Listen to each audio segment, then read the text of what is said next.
So there I was, 17 years old, digging through space garbage for a living. Let me set the scene. It's the far future. Humanity spread across the whole universe hundreds of thousands of years ago. Cars are starships now. Immortality is real, sort of. You awaken something called bioenergy, you bind a starship to your soul, and that ship becomes alive and keeps you alive. People live 800 years easy. The strong ones live forever. That's the dream. That's the whole game. And me? I was scraping the bottom of it. Literally. My workplace was Triton, one of Neptune's moons, a trash planet, the universe's junk drawer, where Earth's been dumping busted machines for a few thousand years. My office was a spaceship the size of a bathtub. I called it Little Ball, because it was little, and it was round, and I had no imagination that day. It creaked when it moved. It had more rust than hull.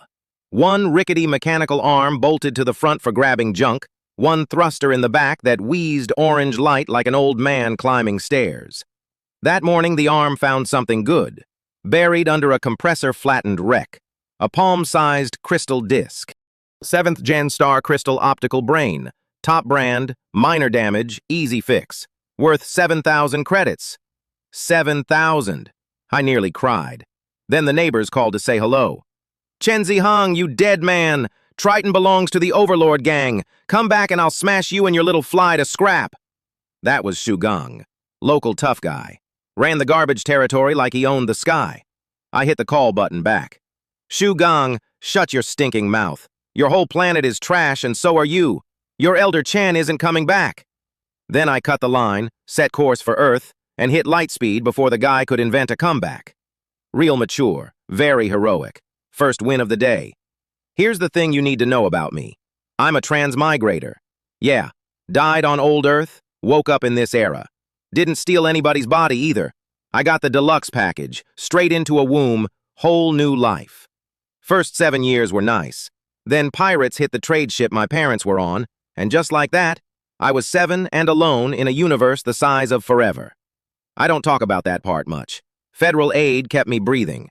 Odd jobs kept me fed. Scavenging kept the lights on. 17 years of that. And through all of it, one secret nobody knew. I have a system. The strongest captain system. Bolted to my mind since I was 16, first time I ever flew a real ship. It's my biggest secret, at why only shot at awakening the bioenergy this world worships. Without it, I'm dust, a mortal. 800 years of hauling garbage and then a hole in the ground. With it, we'll get to that. Because in 3 days, my whole world was about to flip. School, awakening ceremony day. The single most important day of a young person's life in this era. Picture 500 graduating seniors packed into the yard. This is the day you find out if you're somebody or nobody. You step into an awakening pod. They fill it with a fortune's worth of medicinal mist, and your body either drinks the bioenergy and ascends to the elite class, or it doesn't, and you go home to be a peasant forever. One free shot. The Federation only pays once. And front and center, glowing like a trust fund, was Fang Haoran. Rich kid, dad on the school board. Bioenergy so high the teachers fawned over him. And his parents had already bought him a starship to bind, some rare grade future star worth 19.99 million credits. A machine so strong that binding it would make him top tier on Earth basically overnight. Fang caught me looking and grinned ear to ear. Then he ran a thumb across his throat and gave me a thumbs down. Charming. My bioenergy reading was 76, middle of the pack. Nobody expected anything. I was the orphan who ranked first in every exam and would still awaken nothing, because life's funny like that. They called my group. I walked into the pod. The hatch sealed. The mist poured in, and every pore on my body opened up like 1,000 tiny vacuums and inhaled. I want to be clear, that is not what happens to normal people. Normal people sit there and coax the mist in gently, sip by sip, praying it takes.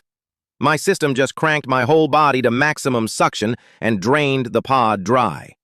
The bioenergy in my core started pounding like a second heart.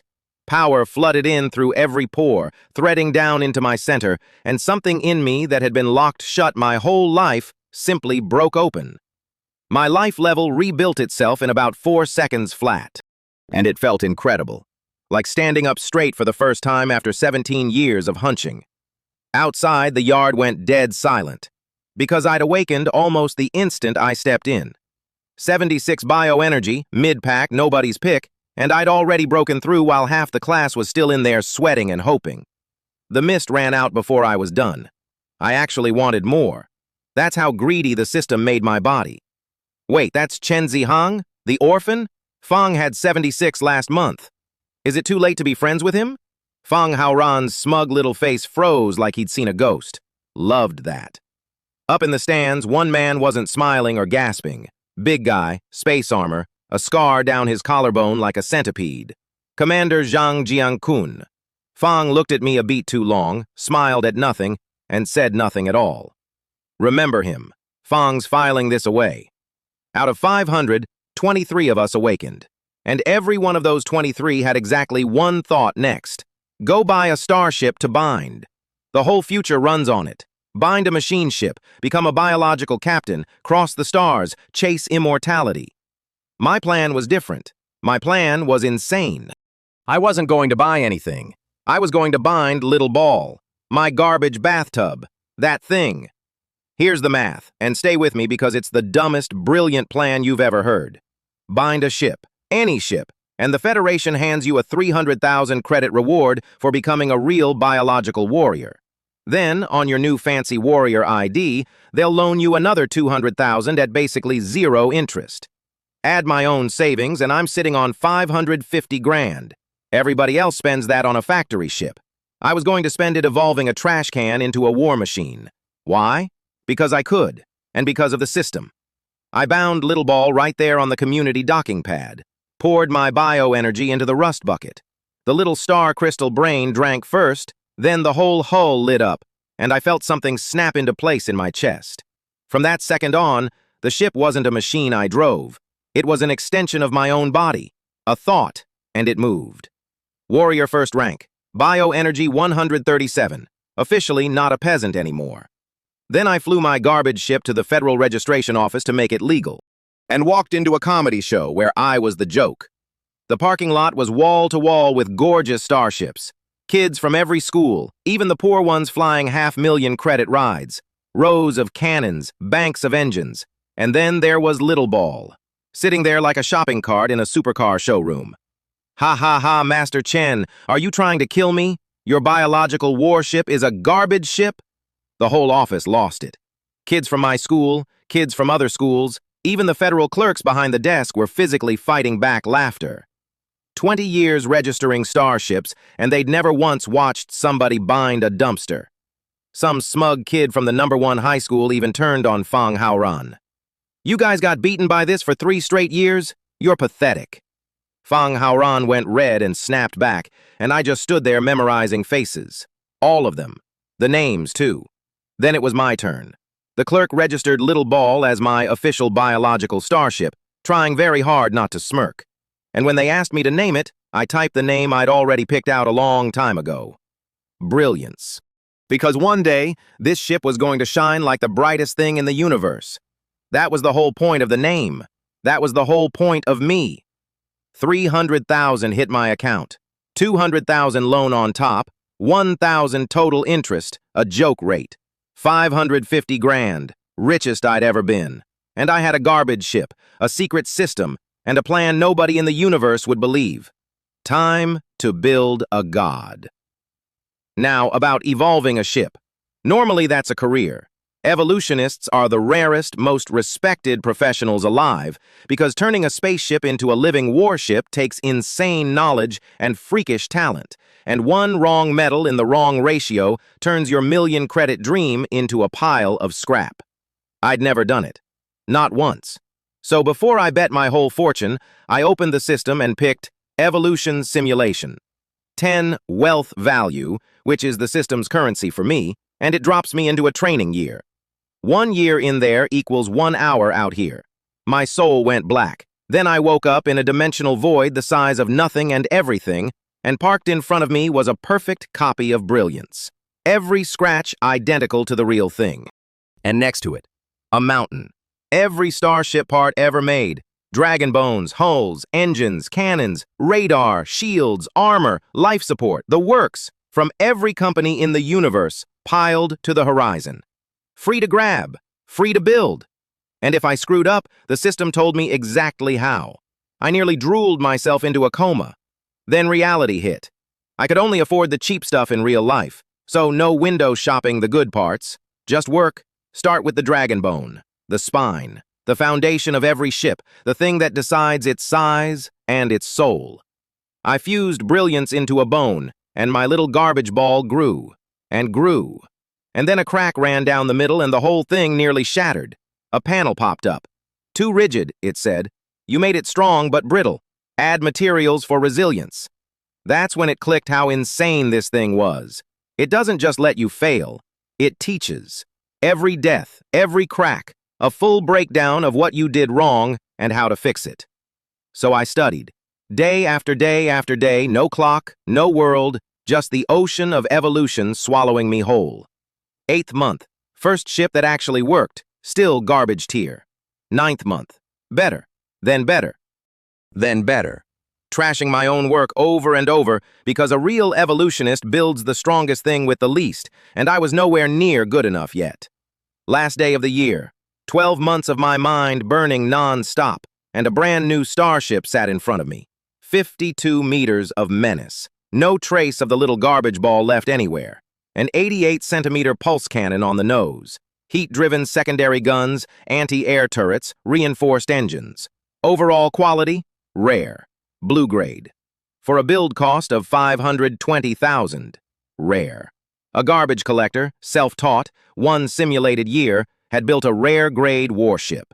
Fang Haoran's daddy paid $20 million for rare. I was going to pay $500,000. Then the lights snapped, and I was home. And only 1 hour had passed, and my brain had just worked for a solid year without a break. I was asleep before my head finished hitting the pillow. Thank God for 2 lifetimes of mental toughness. A normal mind would have cracked in half. Next stop, Starport, the giant space hub where you fix ships and buy anything. I rented a little factory bay, 3,000 credits for 3 days, and got to work turning the simulation into reality. The dock worker who checked me in nearly short-circuited. Fang stared at his screen, stared at my garbage ship, stared back at his screen. His little brain simply could not compute why anyone would rent a bay for that. Fang offered to recommend an evolutionist. No need, I said. I've got a plan. Good thing, too. Any real evolutionist would have taken one look and either laughed me out of the room or fainted. I bought the cheapest of everything, entry-level dragon bone, budget engines, an 88-centimeter pulse cannon, secondary guns, anti-air, the works, plus piles of raw metal. My captain's quarters ended up being 4 square meters total. Bed, folding toilet, tiny fridge, a shower head, done. Sleeping in it would feel roughly like sleeping on the floor. As long as it wasn't actively painful, I'd survive. Then 3 days straight, I evolved. And brilliance transformed exactly like in the simulation. Ugly duckling to blue-grade swan. 7 of its key parts came out. Red, excellent quality. Dragon bone, faster than light engine, main cannon, anti-air, all of it, glowing red on the readout. Then I fueled it, armed it, stocked it. Bought a cheap medic gun, a knife, a rifle. And by the time I was done, I had exactly 23 credits to my name. 23. I'd never been so broke. But I had a rare-grade warship painted, for reasons of pure spite and no budget, with the old Wuling logo and the words, Mini Little Ball, still on the hull. A war machine, named Mini Little Ball. I want you to sit with that image. To make money, I joined the Interstellar Hunter Guild. Mercenaries and bounty hunters. Escort jobs, deliveries, pirate hunting, whatever pays. I picked interstellar delivery. Safe, boring, tiring, decent money. Life's only got one run, safety first. But before I flew out, there was one more thing in the system I hadn't touched. Star Wars simulation. If the evolution sim was that good, what would the combat sim be? 10 wealth value, 1 simulated year. I gritted my teeth and dove in. I did not get a training montage. I got a war. Before I could even open my eyes, an armor-piercing round punched through my bow and the shrapnel hit me like buckshot. My armor held, but the pain didn't care. It was real. One-to-one, genuine screaming pain. Alarms howling, hull at 34%, 3 missiles locked on with less than a 50% chance to intercept, and I was too slow. The last missile hit, and I felt my body tear apart thread by thread, and then everything went black. Turns out the system doesn't simulate a battlefield. It simulates the war, the real one. Humanity against the insectoid race, the swarm that hates us to the marrow and outnumbers us 3-to-1 everywhere they go. And it drops you in and lets them kill you, over and over, so it can show you the video afterward of exactly how you died and exactly how not to. Best teacher in the universe. Method of teaching. Murder. So I let it murder me. A lot. The second time in, I lasted 40 seconds. The third, maybe a minute. Every death, the same. That tearing. That real, one-to-one pain of a body coming apart. Then black. Then the panel. Here's where you turned too late. Here's the angle you missed. Here's the shot you should have taken. Watch. Learn. Go die again. And I did. Again. And again. Somewhere in the first month, I stopped flinching when the missiles hit. Somewhere in the third, I stopped dying to ambushes at all. By the sixth, I could read a swarm the way you read a room. Where the pressure was building. Where the gap would open. When to hide behind a rock, and when to break cover and put a round through a cockpit at 3,000 meters. The insectoids outnumbered me 3-to-1, every time, and I started winning anyway. A full year in there. 827 deaths, counted. I stopped being the kid who couldn't win a one-on-one. I became the thing that takes 5 ships at once and cruises home. I came out shaken. And God help me, a little unsatisfied. That's when I knew something was wrong with me, in the best possible way. All right, first real mission. A delivery run out to a private planet in the Cetus UV system, almost 9 light years out. Pick up a package on Mars, drop it in deep space, 8,800 credits, 2 days round trip. Signs of pirates on the route, which is why it paid. I made 18 pulse jumps out into the dark. Somewhere around the 6th, the empty nothing swallowing my little cockpit, the communicator crackled. Save me. Brilliance, please, help me. A girl's voice, panicked, cutting in and out. I went cold. This is a classic trap. Pirates fake a distress call. You rush in feeling heroic. They eat you. I've read the news. What broken communicator is this? Ugh, sorry, Brilliance, please, I'm begging you. I flushed red. That broken communicator was mine. Scavenged off a garbage planet years ago. It works fine. Sometimes. But she checked out. Federation verified frequency, clean citizen record, 10-star rating. The whole SOS audit came back green. Real human, really in trouble. 2 pirate biological recon ships, 4 mechanical ones, chasing her down. Nearest backup, 47 minutes out. 47 minutes. She didn't have 47 minutes. I hit the throttle. And I'll be honest with you, it wasn't only the money. Something in my blood lit up. A year of simulated war had built a furnace in me, and it wanted to burn. I jumped in on the coordinates, and there she was. Another future starship. What is it with these things? They're everywhere lately. 6 million credits minimum, and this was the second one I'd seen in a week. That's the only reason she'd survived the swarm this long. Then the girl opened her mouth, and I nearly turned right back around. No, brother, you came in a Tier 1 recon ship? Are you insane? You run, I'll hold them off. Their real target is me. Ugh, I wanted a rescuer and I got a charity case. Off the first sentence, I was ready to leave. I'm not a saint. Off the next 2, where she offered to shield a total stranger with her own ship, I decided, fine. Annoying mouth. Decent heart. She lives. I maximized the shield, aimed, fired. 2 pirate ships opened up on me at once, and I slid between their fire like a wet fish, dodging shells from angles that shouldn't exist, popping their locked-on missiles one by one with 3 clean anti-air shots. Then I put everything, main cannon and secondaries together, into the lead ship. The pulse round punched a meter-wide hole clean through their shield, through their armor, right into the cockpit. Then a dozen thermal shells poured through that same hole and blew the whole cabin to confetti. 1 round. Sold out. Instant headshot on a starship. You have to understand what that looked like from the outside. Lin Wanxi was watching a Tier 1 garbage ship, a delivery boy, meet two pirates who'd hunted humans for years. She'd already written me off.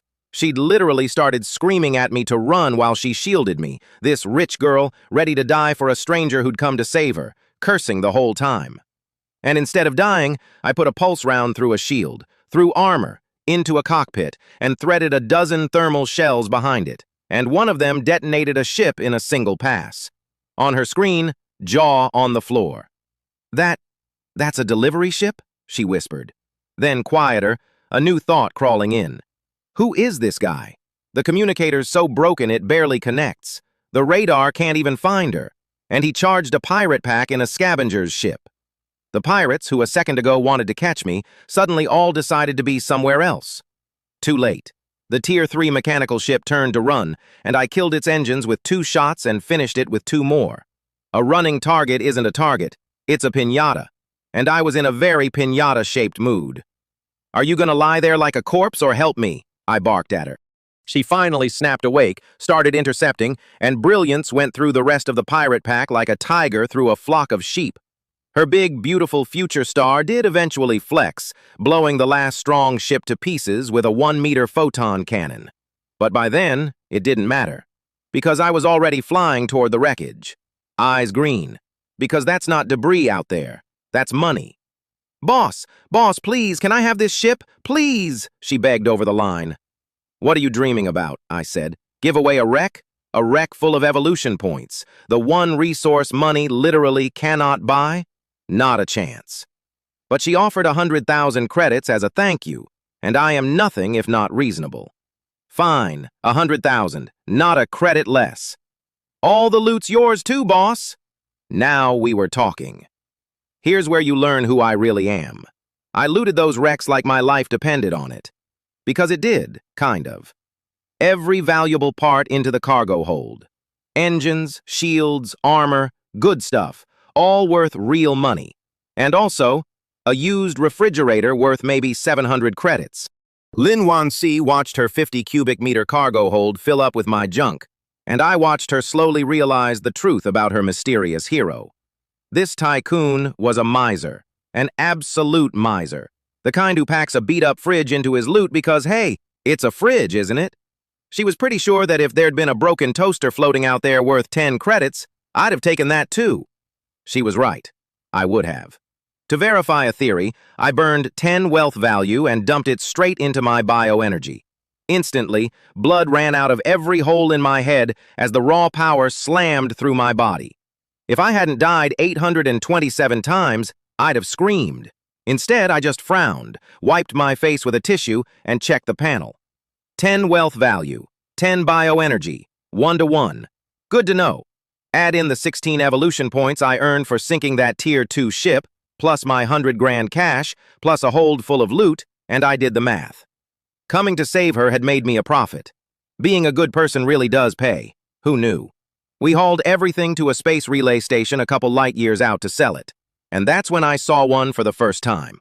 Imagine a metal moon, 500 kilometers across, floating in the black.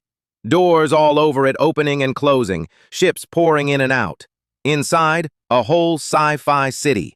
Milky white and futuristic, warm light everywhere, gravity and air and armored guards on every corner.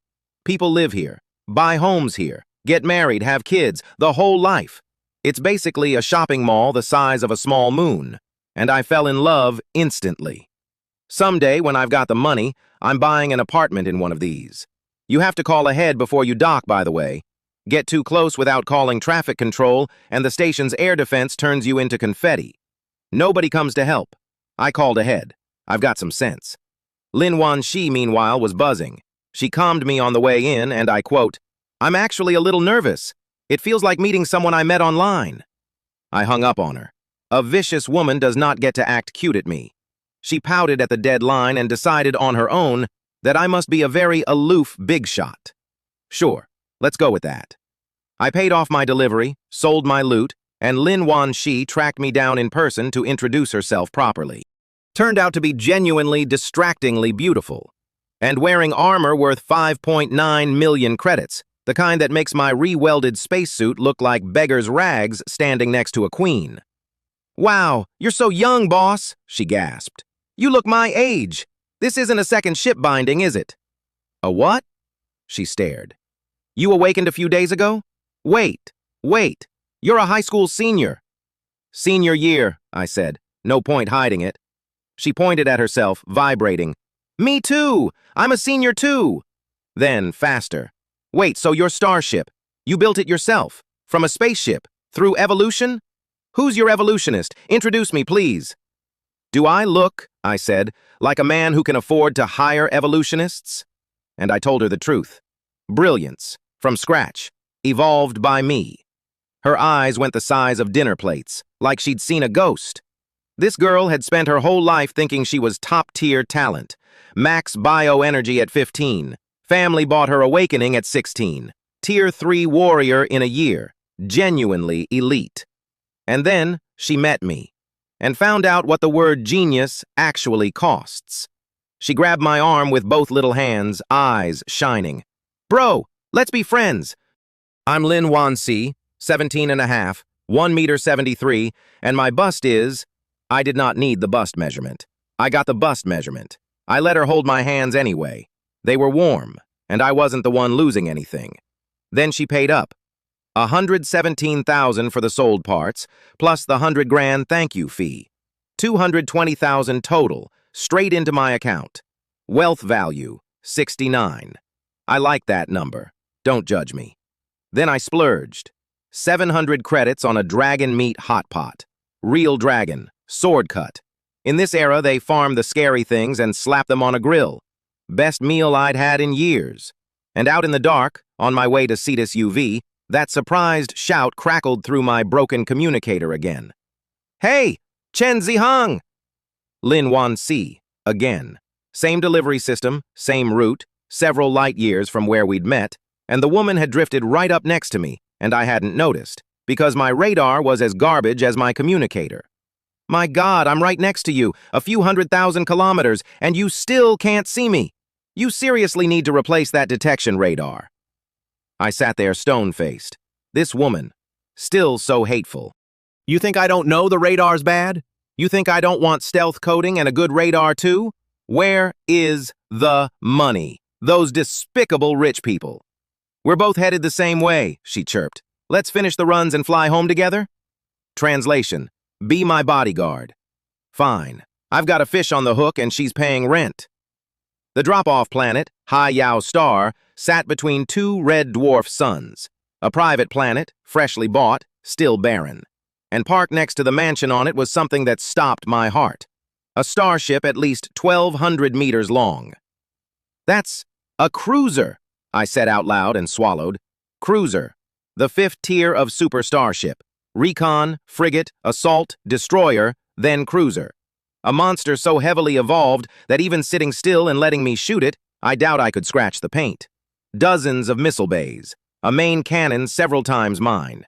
And it was biological, which meant its captain was a biological cruiser captain. "Oh, it's Siren!" Lin Wanxi squealed. "You don't know Siren? Are you even from the solar system? That's Xu Zian, one of the top 10 geniuses of the whole Earth Federation, the pride of our system." I'd heard of the top 10. Never cared. Money, survival, study. That was my whole universe. The mansion door opened, and a woman walked out. Tall, graceful, and even through a helmet visor, cold and alluring in a way that filled the room without her saying a word. Xu Zian. And she and Lin Wanxi clearly went way back, hugging and chattering like old sisters. Then Xu Zian finally looked at me. She listened, half bored, as Lin Wanxi gushed about her rescue. Some low-tier captain took down a couple weak pirate ships, so what? Then it started landing. Tier 1 recon ship. Instant killed a Tier 2. Ran down a Tier 3 and 4 mechanical ships. Against pirates, seasoned killers. 0 damage taken. Her expression went from bored to solemn. Because she's a war king who commands a cruiser, and she understood exactly what those words meant. And when Lin Wanxi added that I was a high school senior who'd awakened days ago and built brilliance myself from a scavenged ship, Xu Zian's whole read on me changed in 1 second. Star War genius and evolution genius, both, in one 17-year-old. Chen Zihang, she said, cold and even. You know about the special recruitment exam in 2 months? I did. The arena for geniuses. An exam before the college entrance test, where the elite schools scout you directly and offer you a spot on the spot. Skip everything. Walk straight into your dream university. I was already planning to go. She smiled, small and sharp. I look forward to your performance. Then she offered to put me and Lin Wanxi up for a few days as thanks. And I saw the little matchmaking glint in her eye, and I saw Lin Wanxi's face go tomato red, and I politely declined all of it. I've got a ship to evolve and a future to build. I don't have time to be anybody's bodyguard or anybody's setup. Also, I'll go back in a few days, Lin Wanxi called after me. Also, if you find good missions, include me. Also, help me see if my brilliant moon can be upgraded. Also, only one of those things made me happy. The fish was nibbling the hook. Lin Wanxi, I'll be waiting. I didn't go home. I went straight back to the relay station because I wasn't done with brilliance. Second evolution. I pushed my bioenergy to 150, became a Tier 2 warrior, and rebuilt the ship again. This time, I finally bought the thing I'd been dreaming about. A real detection radar. 78,000 credits, top of its class. Plus stealth coding and a stealth device, so people would stop reading my ship like an open book. And a new communicator, because a man has some pride, even a broke one. I was tired of flying blind, tired of being naked in the dark. But before the evolution, I made one mistake. I opened the last untouched option in the system. Combat simulation. I figured, individual combat, how bad could it be? I regret everything, because this wasn't a starship battle. No cockpit, no ship, just me, a blade, and the insectoid race, up close and personal. And the first time in, before I even understood where I was standing, they took me apart with their hands. Piece by piece. Slowly. And I was alive to feel every piece leave. It took 3 real days just to stop shaking. Second time, facing a hopeless fight, I did the smart thing. I stabbed myself in the back and ended it fast. Better my own knife than theirs. Then I studied, because I never, ever wanted to feel that again. A full year in there. I lost count of the deaths, but the lessons sank into my hands, not my head. When it's kill or be killed with no fancy technique to hide behind, your body learns the only truth there is. Dodge, block, strike, where the vital points are, how to end a thing in one motion. It stops being knowledge, it becomes reflex, welded into muscle. Somewhere in the 10th month, I stopped dying. On the last day, I moved through a mob of them like a phantom, and everyone I brushed past dropped from a single strike to a vital spot. My moves weren't pretty. Not one was wasted. 8 inches of blade, no more, straight to the kill. If it dodged, I rolled in the dirt like an idiot, because dignity is for people who aren't trying to survive. There was one goal: kill everything you see. When the last one dropped, my face didn't change. Killing a dozen of them felt like taking out the trash. Even when guts and blood rained down from above with that stench, I wouldn't blink anymore. I came out and slept 2 full days. And when I woke up, I told the ceiling, quietly, that I should go in there less often.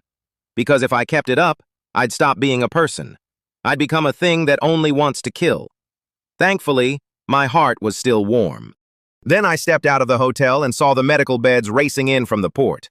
Unmanned, one after another, tearing toward the hospital. People on them covered in blood, some unconscious, some missing limbs, some just groaning. I watched the armored guards nearby, and they didn't move, stood still as statues, so I knew the station itself was safe. A caravan had been hit out in the dark, not by pirates, by human traitors, hunting some big shot in the convoy. Even a frigate in that fleet had been beaten to wreckage. And I stood there, a second-ranked nobody with 23 credits, watching strangers get wheeled past me in pieces, able to do exactly nothing about any of it. So I did the only thing that ever answers that feeling. I turned around, walked to the factory, and got stronger. Every time. That's the whole answer. That's always been the whole answer. And that's where the universe decided to change my life a second time. I rented a public factory bay and started my second real evolution, so deep in the work I didn't notice the crowd forming behind me. 20, 30 people, drawn in like moths, watching a garbage ship become something terrifying in a broke kid's hands. I fed the radar in with superconductors and rare metals, perfect ratios. Because evolving parts is like feeding a child. Wrong food, or too much, or too little, and it gets sick and dies. Exactly right. Exactly a hair more. Exactly a hair less. That's the whole art. That's why evolutionists are rarer than diamonds. I finished the stealth coating, exhaled, and a frail old voice behind me nearly launched me out of my skin. Fantastic. Absolutely fantastic. I spun. 30 people. And front and center, an old man with a white beard, surrounded like the moon by stars. Which is strange all by itself because in this era gene therapy keeps everyone young, and a fully white-bearded elder means someone very, very old. "Young man," he said, and his eyes seemed to look straight through me. "Are you an evolutionist?" I stayed calm. 2 years of dying in simulators will do that. "I'm not an evolutionist. Never got tested. Self-taught. I love the craft, and I'm going to apply to the evolutionist department at the Federal Emperor City Starship Academy." Fang was floored. "You're only now taking the entrance exam?" The crowd's jaws dropped in unison. Then the old man took a breath, dropped the smile, and got dead serious. "Let's get acquainted. My name is Tang Guohua, and yours?" My heart stopped. "Tang Guohua? You're the author of the evolution masterwork, Grandmaster Luo?" His whole face lit up. "Oh, you've read my book?" "Read it? I've read it 20 times. There are still parts I don't understand." And just like that, an old man and a garbage kid stood in a public shipyard and argued evolution theory for what felt like forever. I asked why you add explosive sodium nitrate to an energy shield. Fang answered, delighted. And the more he explained, the more he lit up, because I was clueless as a newborn on some things, which proved I really was self-taught. And yet whatever he explained, I understood instantly and could apply somewhere else. I did not know what I'd just walked into. A middle-aged man leaned in, whispered in Grandmaster Luo's ear, confirmed my identity checked out. And the old man made up his mind on the spot. "Chen Zihang, do you want to become my named disciple?" The whole crowd froze. Because Grandmaster Luo hadn't taken a disciple in 3,000 years. Not one. His standards were monstrous. Fang looked at ordinary geniuses the way you look at a wall. And here he was, choosing the orphan with the garbage ship. I stood there, hit with joy and shock all at once. And I bowed, deep and sincere. "Zihang greets master." I'd been alone since I was 7, and a legend who'd turned away 3,000 years of prodigies had just looked at me, the trash planet kid, and picked me. Fang laughed until his old face looked young. "Good, good, good. But you're only named for now. Pass the evolutionist exam and become truly registered, and then I'll take you as my real disciple. I'll give you 3 years. Fail, and we're simply not fated to be. And know this, I won't help you at all until then. Ask me anything, but you walk the road yourself." "Yes, master. No complaints. Not one. Relying on yourself is the only way you ever actually become strong." Fang watched my face for a flicker of disappointment, found none, and liked me even more for it. Then I showed him brilliance, up close, part by part. And I watched a 3,000-year legend look at a garbage kid's ship like he'd seen a ghost. 7 red, excellent parts. 7. From a scavenged spaceship, self-taught, in under half a month, all the way to a second evolution. If it weren't for the trash-grade cockpit and living quarters dragging the average down, the whole ship would have rated red excellent overall. Fang'd lived thousands of years. Fang'd never seen a prodigy like me. Not a genius in his mind anymore. A monster. In the best possible way. Then he told me he had to leave in a couple of days. It stung more than it should have. We'd known each other a few hours. But some people you know your whole life and never really meet. And some people you meet in 10 minutes and their family. Master and I were both hopeless for the same thing, the craft, the Tao of it, and I'd been alone a very long time. I asked if the human traders who'd wrecked that caravan were hunting him. Fang just chuckled, cold as space. Those little brats can't jump around in front of me. We got caught off guard once. Now we're ready. Everyone that comes will die. The killing intent in that old man's voice could freeze a star. Ruthless once, this one.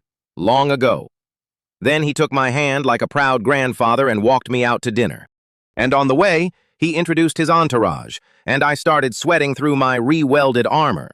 Because these weren't hangers-on. That middle-aged man who'd checked my ID, Liu Qiang, president of the entire Galaxy Evolutionist Association. Top of the top. And here he was, trailing my master like a puppy, beaming at me like I was made of gold. Turns out he's one of Master's old students, which makes me, technically, his junior brother. Fang did not miss the chance. Junior brother, let me send you the Evolutionist Association application. I'll approve it personally right away. Then, smooth as oil. Oh, and there's a small thing I could trouble you with. An apprentice of mine took on a parts development project. He's just swamped. I'd hate for him to drop it. Could you help? Don't worry, we'll settle payment later, of course. I gave him a long look.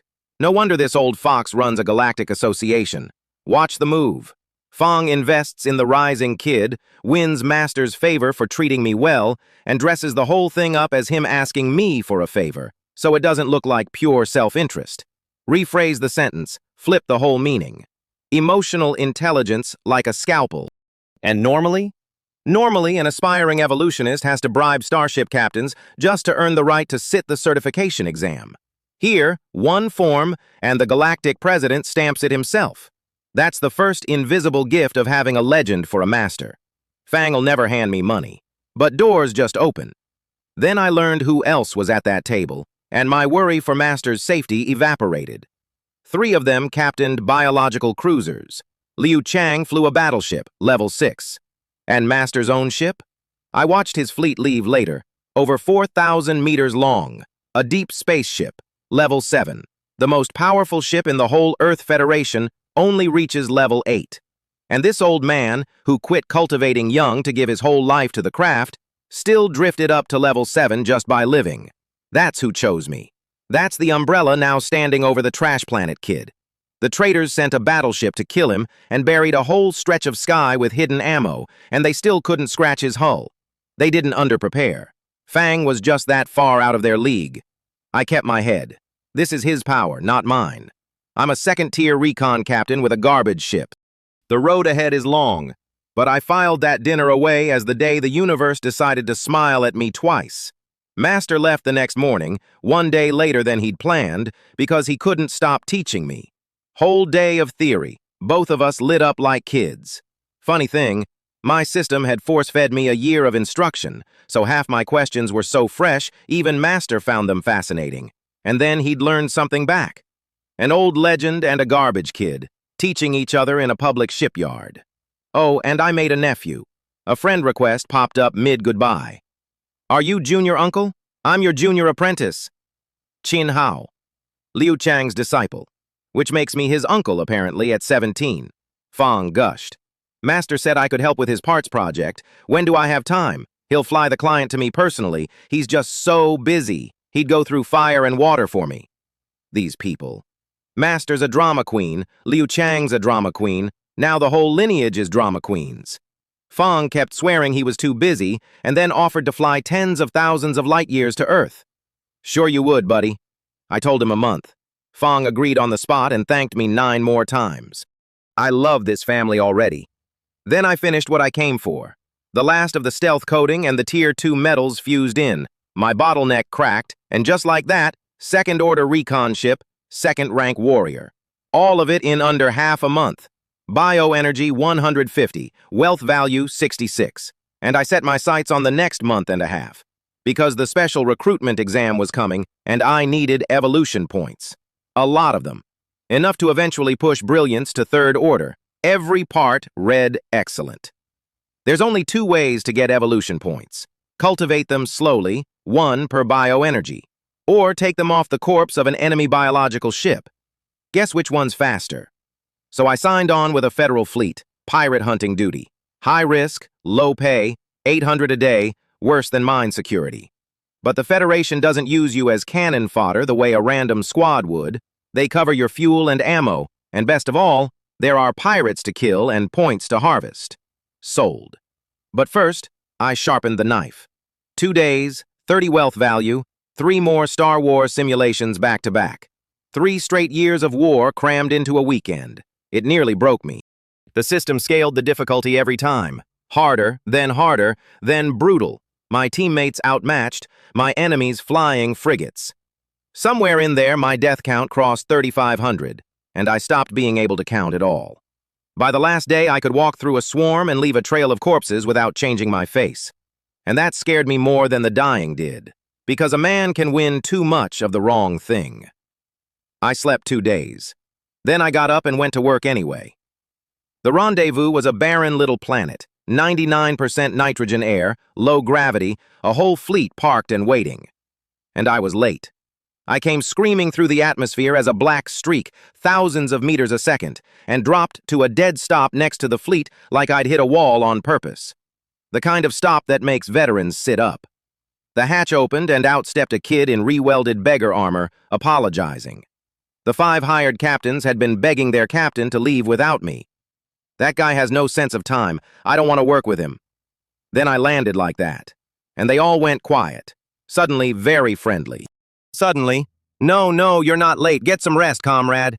Amazing how a flight maneuver changes a man's manners. The squad leader was Zhao Haiming. Big, armored, all business. Osprey Squad, Federal Army. And his mission was to scrub every pirate out of a 7.5 light-year radius. His second was Jiang Wen, buzzcut, tough face. The only woman here and easy to mistake for a man. Captain of the squad's 1 intermediate recon ship. And then there was Ding Yu. Tall, thin, arrogant, an advanced recon captain, second strongest in the squad, and the only person who didn't even bother to greet me.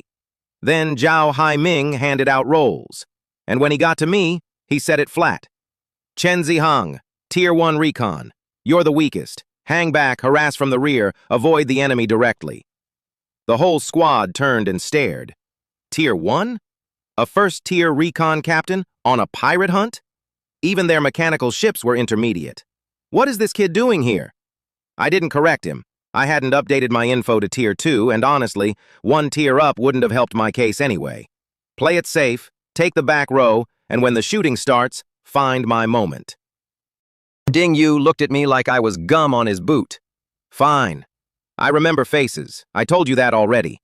We flew out to the Black Crow Gang's turf, an asteroid field, dense with cover, and empty.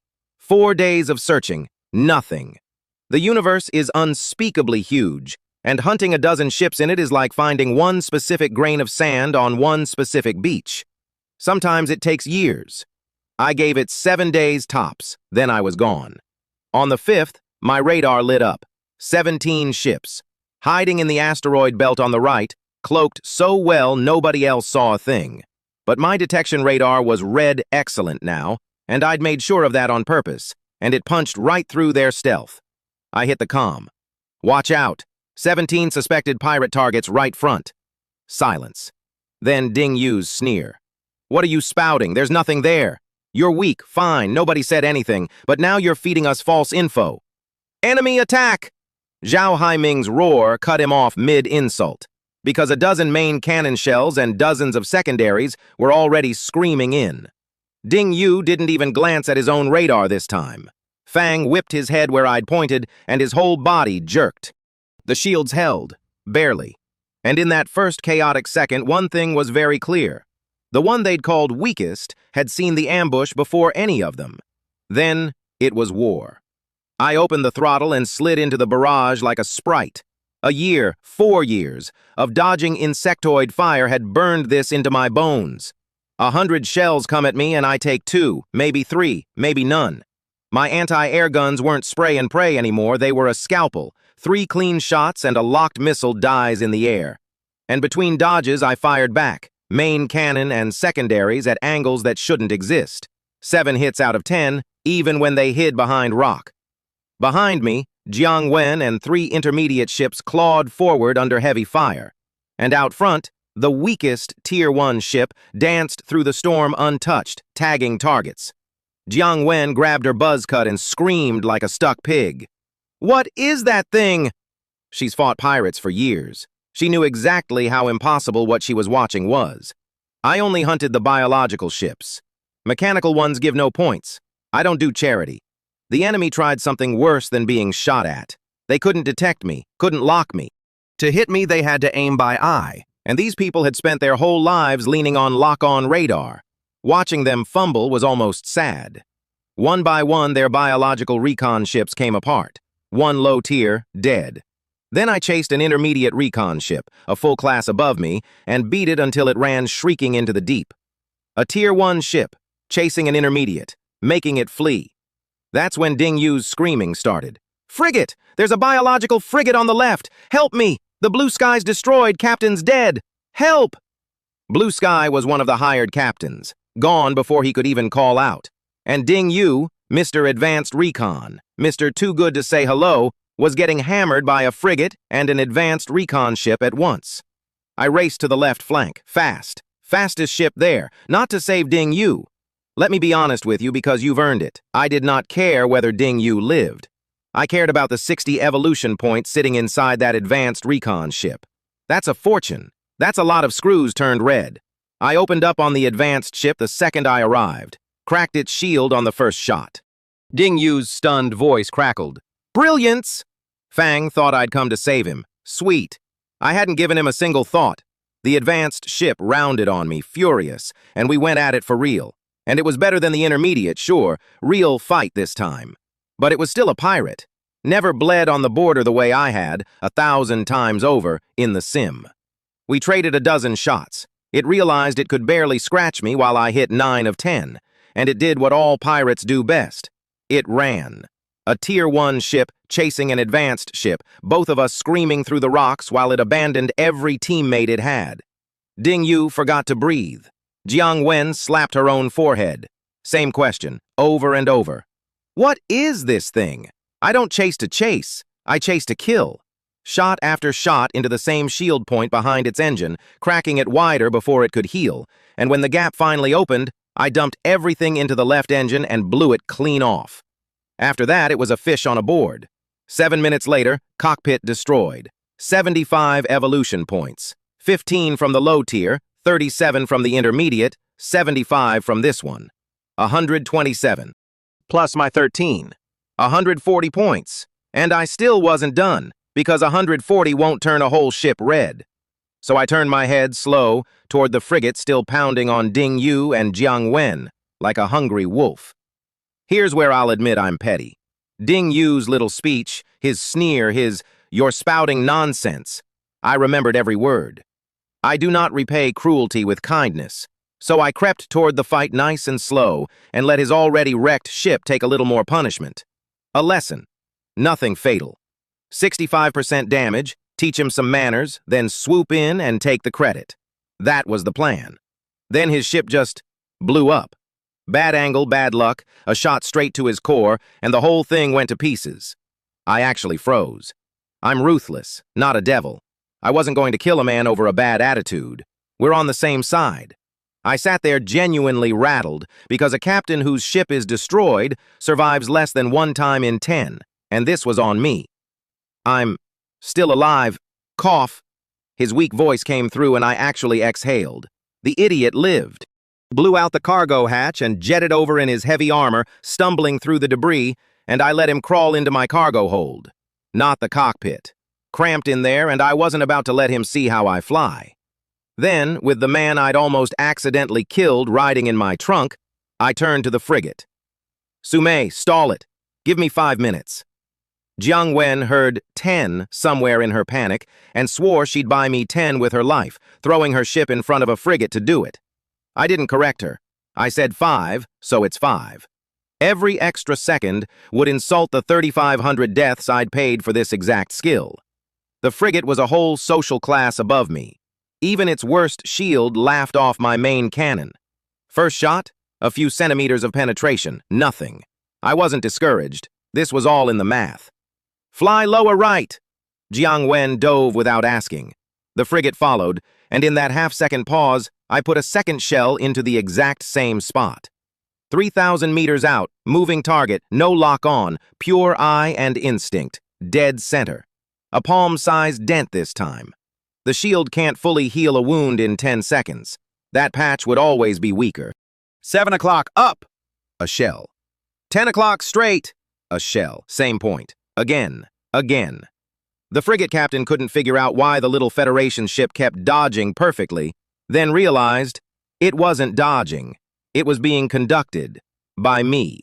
Fang turned on me in a rage. Too late, because after a dozen shells to one spot, that point was ready. And when he charged me with his cockpit pointed my way, it was suicide, and I never turned down a gift. This time, not one main cannon shell, 20+ secondaries chasing it in a straight line. The pulse round popped that worn point like an eggshell, left a gap, and 15 high-explosive shells poured through the hole into his cockpit. Boom! Orange fire filled the cabin. The frigate's charge died mid-lunge, coasting on nothing but inertia. 252 evolution points. I smiled so wide my face nearly split.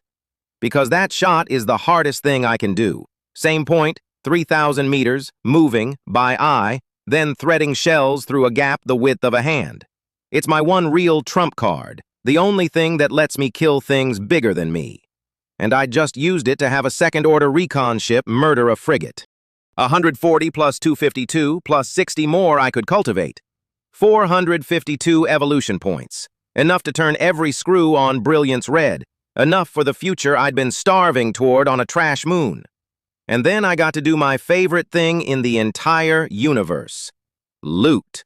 I swam through that wreckage like a man drowning in gold. And here's the beauty of only ever shooting cockpits. The rest of every ship stayed pristine. The others win fights by crushing whole ships, so their salvage is scrap. Mine was a treasure vault. I stripped engines, shields, armor, every valuable part off every hull, and packed my hold to bursting. Then I kept going. There's always one more screw worth 100 credits. There's always room if you're creative. Somewhere out there, my inner garbage collector was purring. 3 million credits of parts, easy. And I wanted all 3 million. But the best part wasn't the money. It was the line forming behind me. Zhao Haiming, who'd stuck me in the back row. Jiang Wen, who'd told me to watch myself. The fat captain who'd frozen mid-smile when he heard Tier 1. The whole squad. Even proud Ding Yu riding in my trunk. All of them, flying their ships over now, cargo holds open, practically begging to help the weakest captain haul his loot. Captain, my hold's bigger, please, let me. Because they'd finally done the arithmetic. 1 kid, 1 garbage ship. A low tier, an intermediate, and an advanced recon ship, all dead. And a frigate, basically solo. Zhao Haiming was trembling, not from the fight, from replaying every word he'd said to me that morning and realizing he'd talked down to something that could have flattened his whole squad by accident. Super genius. The kind that, if he doesn't die young, ends up suppressing a whole galaxy. They'd all mocked him at breakfast. By dinner, they were carrying his bags. Super genius. The kind that, if he doesn't die young, ends up suppressing a whole galaxy. And they'd all mocked him this morning.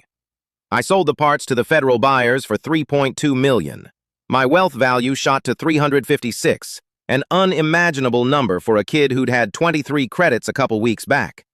I burned 3 points into Bioenergy, 150 to 153, and did the math on becoming a third-rank warrior. 20 days. Right in time. Jiang Wen wandered over, rubbed her buzz cut, and asked, almost shy, "You're not leaving, are you?" "Not yet," I said, "but in about 20 days. The special recruitment exam's coming. I want to go." She laughed like the sun coming up. "A pro like you, on Osprey Squad, our whole strength just doubled." The 4 captains who'd snubbed me slunk off, too embarrassed to stay. And Ding Yu, humbled, ship gone, quietly signed on with the Federal Army for a fresh start. Fang wouldn't meet my eyes. Not from fear, just too awkward to try. I let him go. I'm petty, not cruel. I stayed on with Osprey Squad another 23 days. One more mission, and I didn't even get to fire. The next pirate gang hid so well it took 20 days to find, and by the time I arrived, the whole squad had already torn it to confetti out of pure frustration. 0 extra points for me. Just my new pay. Because after the Federal Army watched my first battle video, they bumped me to 1,200 a day. the top rate a recon captain can get. My Tier 1 rating would never pass their review to go higher. Didn't matter. I already had 452 evolution points burning a hole in my soul. Then it was time to go. And the goodbye hit harder than I expected. These were the people who, 3 weeks ago, begged their captain to leave without the late kid in the beggar armor. Now Jiang Wen's voice cracked over the comm, and Zhao Haiming told me flat out, "You're the most powerful genius I've ever met.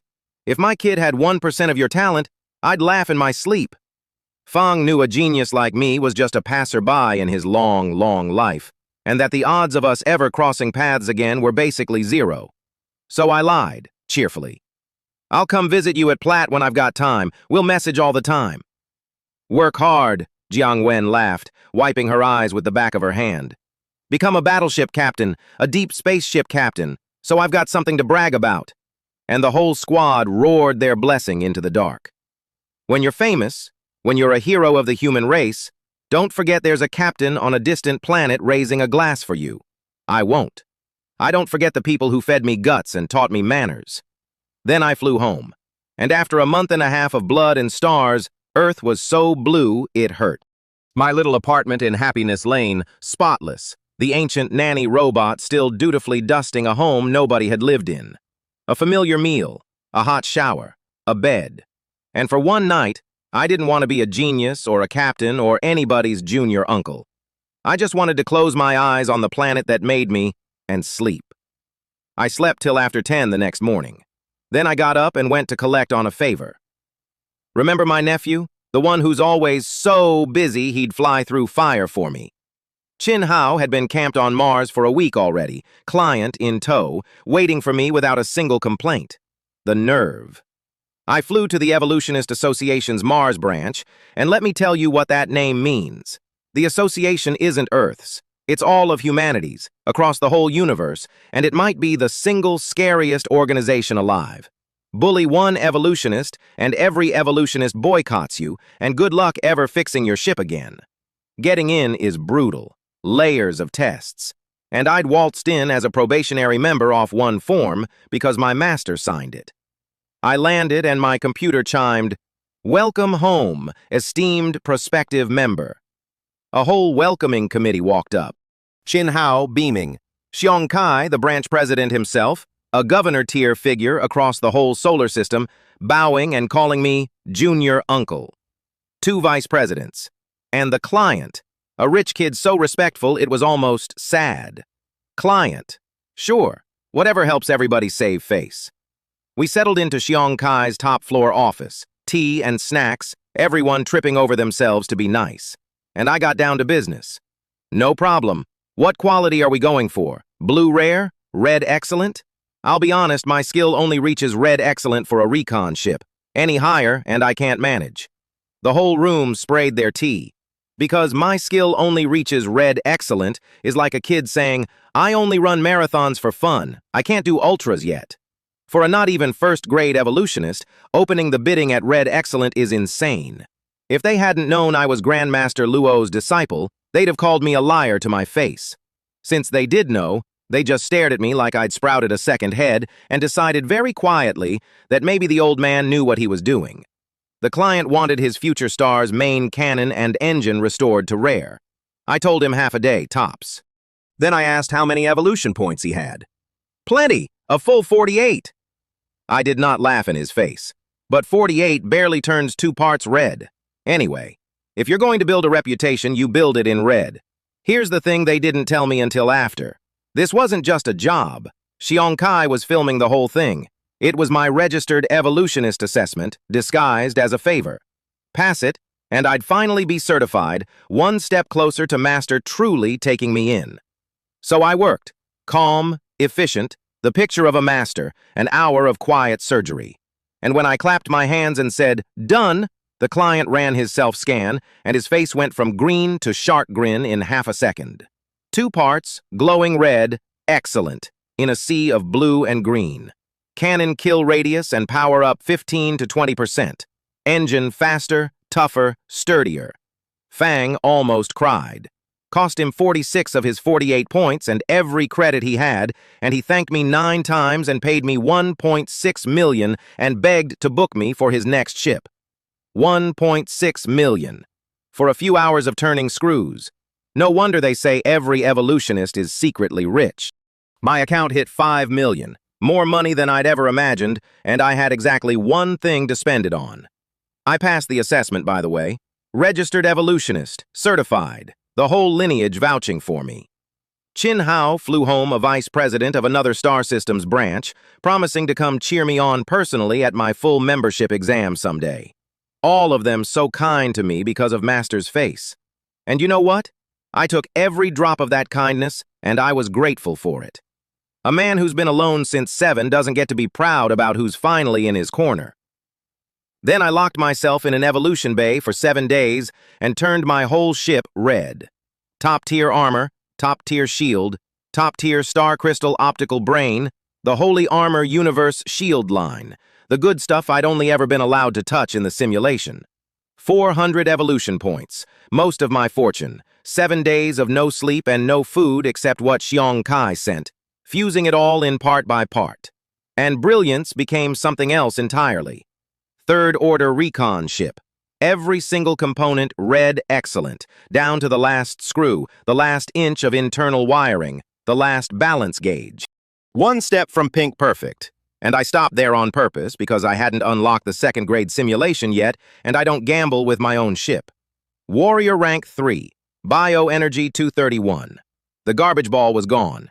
What was left was a monster in a trash can costume, still wearing the Wuling logo and mini little ball on the hull, because some jokes you keep forever. And here's the beautiful part. That star crystal optical brain? It's the size of a CD and holds 8 quadrillion supercrystals. In a fight, while I'm busy staying alive, it silently reads my enemy, finds their weak points, covers my blind spots, and sharpens my aim. It made a monster meaner. Nobody at that exam was flying anything close. Speaking of the exam, while I was buried in that bay, a certain rich kid was buried in his own, Fang Haoran.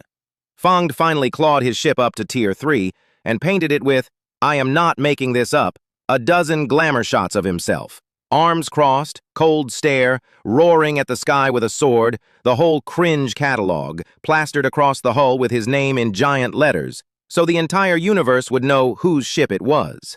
Meanwhile, the rest of us paint our ships low-key so the enemy can't target us. Not him, and he got that Tier 3 the honest rich kid way. Daddy, an assault ship captain, and Mommy, a frigate captain, escorted him around, softened up pirates, and let him land the killing blow to farm points. His own combat skill hadn't improved 1 inch, but it was enough to qualify. And the whole time he was muttering at Earth like a cartoon villain, this time I'll grind you into the dirt, Chen Zihong. Everyone will know I'm the #1 genius of Lake City. 2 completely different people, the guy in those heroic photos and the guy having a meltdown at a planet. Fang had no idea what was flying next door. The Arena for Geniuses, the special recruitment exam, held, of all places, on a prison planet. Jupiter's moon, Io. 400 active volcanoes, air that'll kill you, a rock so hostile they use it to cage death row inmates, war criminals, captured pirates, even insectoids. And once a year they let them out, stick them in standardized mechanical ships, and set them loose on the graduating geniuses. Survive them, kill them for points. Last longest, kill most, top the leaderboard. The top 100 colleges in the whole Earth Federation send scouts to watch and hand out golden tickets. Admission on the spot, no entrance exam, straight into your dream school. Including the #1 school in the Federation, the Federal Emperor City Starship Academy. The one I'd been starving toward since I was a broke orphan reading a book about evolution 20 times. Tens of thousands of candidates packed the prep hall. I came late. I came alone. And I was actually enjoying the peace of not seeing my old classmates, right up until one of them found me. Well, Master Chen, been 2 months. Where have you been scavenging? Loud. On purpose. So the whole hall would hear the word scavenging and turn to look. Fang Haoran, grinning, an audience gathering. I looked up, bored. I went to your house and picked up your mother. Shame it was such a quick pickup. Explains why you came out with an underdeveloped brain. Any other questions? The hall exploded. Somebody lost it, then everybody lost it. Fang Haoran went red so fast you could watch it climb his face. "You son of a, I'll kill you today!" And he lunged, and his own classmates caught him, hissing that fighting here means disqualification. So I pointed at my own face. "Go on, hit me. It's not that I look down on you. Okay, I do look down on you. You love causing trouble and you don't have the spine to finish it. If you're too scared to do anything, shut up and get lost." The hall stared. Even now, even this cold? Hardcore. Then a voice cut through the whole thing, bright as a sunrise. "Hey, Chen Zihang, you're finally here!" And a tall, gorgeous figure came flying across the hall, and every single head turned. Because that was Lin Wanxi, Solar System Top 10 genius, the Solar System's #1 beauty, a name every student here knew by heart, except me, the one oddball who never cared. And she was barreling toward the trash planet scavenger like he was a long-lost brother. The whole hall broke. My old classmates gaped. Fang Haoran's rage evaporated into pure confusion. How? How does the scavenger know her? "Why are you only here now? I've been looking for you forever. You never answer my messages." She frowned at Fang Haoran. "Is this one bothering you?" "Fang's a dimwit. Ignore him." She gave him one cold glance and erased him from existence. Then a gloomy, handsome kid slid up. "Wanxi, who's this?" And she cut him dead too. "Don't call me Wanxi, we're not close. And it's none of your business." Then she grabbed my arm and dragged me off, in front of everyone, and the gloomy kid's face went dark as spilled ink, staring at me like he was carving my face into his memory. Shen Jie, my new fan. Lin Wanxi filled me in, because she cannot not talk. 3 people to watch. Shen Jie, top of the solar system's Star Wars sims, real combat, killed an intermediate ship as a low tier, now flying tier 4, a title favorite. Feng Lei, a genuine warmonger who took an escort job the day he awakened and hasn't stopped fighting since, nearly died a dozen times, tier 4. And then she trailed off with a very expectant look on her face. "So the third person I should watch out for," I said, "is you?" She lit up like a slot machine. Yes, yes. Her ship had hit tier 4 too, days ago, and she made sure to thank me, because it was the biological ship I'd let her keep that got her there. I reminded her she paid 100 grand, it was a transaction. She said thank you anyway. This woman. She had no idea Brilliance was now rank 3, all red excellent, the single most powerful ship any candidate had brought. Because a minor evolution doesn't change the shape. From the outside, it was still my little ball. On the inside, it 8 frigates. In the sim that week, I'd killed a tier 3 insectoid frigate one-on-one at 93% damage. A tier 1 frigate now? 90% sure I crush it without breaking a sweat. And watching all of this from the scout section, cold and beautiful and unbothered, was a woman I already knew. Xu Zian, top 10 genius, cruiser captain, and admissions rep now. "I told you I'd have high expectations," she murmured at the screen. "Don't disappoint me." Then the examiner's voice hit every cockpit. "Launch. Prisoners loose in 10 minutes. Call for help and you fail. No teaming, ever. Fight each other if you want. Winner takes the loser's points." 2 tier 7 mechanical ships roaming out there are the big bosses, and killing even one guarantees you a top 10 finish, no matter your score. Everyone scattered to hide. I didn't. I picked a lazy direction and cruised, because I wasn't hunting prisoners yet. I was fishing. Shen Jie didn't know me, but Fang Haoran would come knocking. Revenge for years of being second. Revenge for every time I shut his mouth. From the second that whistle blew, the whole prison moon was my hunting ground, and he was going to be my first catch. Fang didn't even make me wait 3 minutes. His glamour-shot future star came screaming in, and his voice filled my cockpit, ranting. "You know what I hate most about you? You're a parentless scavenger and you still act calm. That look of disdain in your eyes. You're the lowest scum alive and you still look down on me. Go to hell!" I let him finish. Then, calm as ever, because it drives him insane. "Are you done? Honestly, I always thought you hated me for beating you at school and in the Sims. I never guessed it was my peace of mind that got under your skin. But you're right about one thing. I truly despise you." Oh, and guess why I didn't run, even though I knew you'd come? Silence. And I watched the exact second the dread hit him. Why was I just cruising there, like I'd been waiting? Then his optical brain screamed danger, and he looked up, and he saw my main cannon already turned on him, glowing azure. And into his ear, right before it fired, "Sorry to inform you, your little plan to teach me a lesson is never going to happen. And I'm happy to tell you, you'll be the first one eliminated. Wondering why? You'll see." First shot. Straight through his rare-grade shield like it was tissue, straight into the upper left of his cockpit, where every future star hides its communicator. Gone. One shot, and he couldn't call for help, couldn't surrender, couldn't be saved unless the examiners ruled his life in danger. I couldn't kill him. Killing a weaker opponent gets you arrested. So I did something worse. I took my time. I dismantled his 30 million credit ship piece by piece, and I never once aimed near the cockpit. Engines, cannons, anti-air, everything but the man. Here's the math, and it's beautiful. Destroy a first ship and you lose all your early evolution points. Bind a second one and you're permanently worse. 10% less compatibility, 10% fewer points, forever. A wound that delays your whole future by years and slams every good school's door in your face. Killing him would have been a mercy. This was a life sentence, served slowly, on live broadcast. Fang raged, counterattacked, fired everything.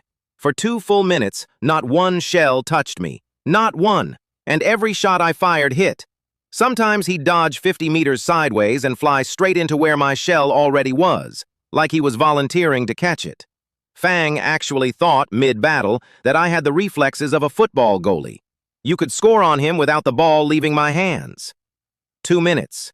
His prized ship, 60% gone, and the disgust and the hatred all melted into one pure thing. Terror. Fang ran. In the monitoring room, hundreds of scouts and principals and officials sat in a silence so total you couldn't hear anyone breathe. Because a garbage-evolved Tier 1 ship was grinding a Tier 3 success star into the dirt, one-sided, a massacre. And it wasn't even the ships that stunned them. It was the flying. "That's not Tier 1, one scout said, eyes blazing. "And that quality is not low, but forget the ship. That kid has seen blood, more than once. Fang flies like a veteran of 100 border wars." Another agreed. His combat sense wasn't a candidate's. It was a killer's. And his humanities scores, first in Lake City, second on Earth, fourth in the whole solar system, on less study time than anyone, because a 2-lifetime mind learns fast. "The Federal Star Academy wants this Chen Zihang," a man announced, and the room detonated. Because the moment one top 10 school claimed him, every top 10 school lunged. "Your academy wants him? Fang belongs to ours. Does he have your name on his forehead?" Even my dream school, the Federal Emperor City Starship Academy, jumped into the brawl. A bidding war over the orphan, before he'd even scored a single point, because scouts have sharp eyes and they knew. Super genius. The kind that suppresses a galaxy if he lives. Down on the floor, Fang Haoran's father, the board chairman Fang Zhenhua, lost it. "Examiner, my son's life is in danger. Send a rescue." Denied. The ship still has retaliation capacity, they said, and turning the tide comebacks happen, so ruling it a forfeit would be unfair to everyone. Fang screamed that his son couldn't even surrender. They'd shot out the communicator on the first shot. "File a complaint after the exam," they told him. "Keep shouting and leave." Fang gritted his teeth and watched his boy get hunted across a volcano moon like a stray dog. And then, fireworks. The 30 million credit future star went up in the sky like New Year's, and the escort finally scooped a deathly pale, ash-faced Fang Haoran out of the debris. One time in 10 he survived at all. His father took one long, cold look at my little ship, said nothing, and walked out. Nobody even watched him go. They were too busy fighting over me. Inside brilliance, I grinned so wide it hurt. 29 evolution points off his ship, which honestly proves it was decent quality. No personal points, since his ship carried none. But every pore on my body sang. The last thing I saw before I turned and cruised off was Fang Haoran's ruined, disbelieving face through his visor, being carried away. My only regret? I wasn't allowed to loot the wreck. Then I glanced at the leaderboard, already lighting up with the first kills of the day, and looked away. Because from this moment on, the whole moon was mine.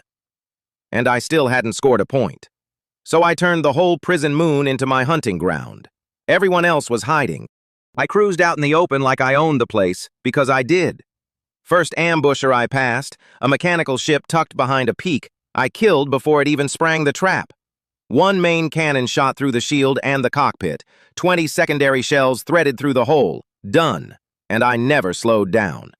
The monitoring room's smart projector was too slow to even catch it live. It cut to the big screen just in time to show my ship strolling away and the wreck going up like a firework. 27 points. Top of the leaderboard, instantly. Then I did something the scouts found even more disgusting than talented. I started fishing for candidates. See, killing a mechanical prisoner is fine, but killing another student earns you their evolution points, and I want those. Only, gun down a classmate unprovoked, and you make an enemy of them, their school, and their family. So I didn't. I just cruised low and slow over every hiding candidate I found, dangling myself, waiting for someone to take the free shot. Because if you attack me first, and I destroy you, that's just you proving you're incompetent. The first one I dangled myself over didn't take the shot. So I looped around and cruised over him a second time. Slow, obvious. Come on, hit me. Nothing. Coward. I left. In the monitoring room, principals were watching this and grinding their teeth because they could see exactly what I was doing. Bait. And they knew most people can't resist bait. They were right. Every night at the ceasefire, they warned their students, do not, under any circumstances, shoot at brilliance. And every single day, some overconfident idiot did it anyway. Your shield can't see me, your radar can't lock me, and you fire? Then you volunteered.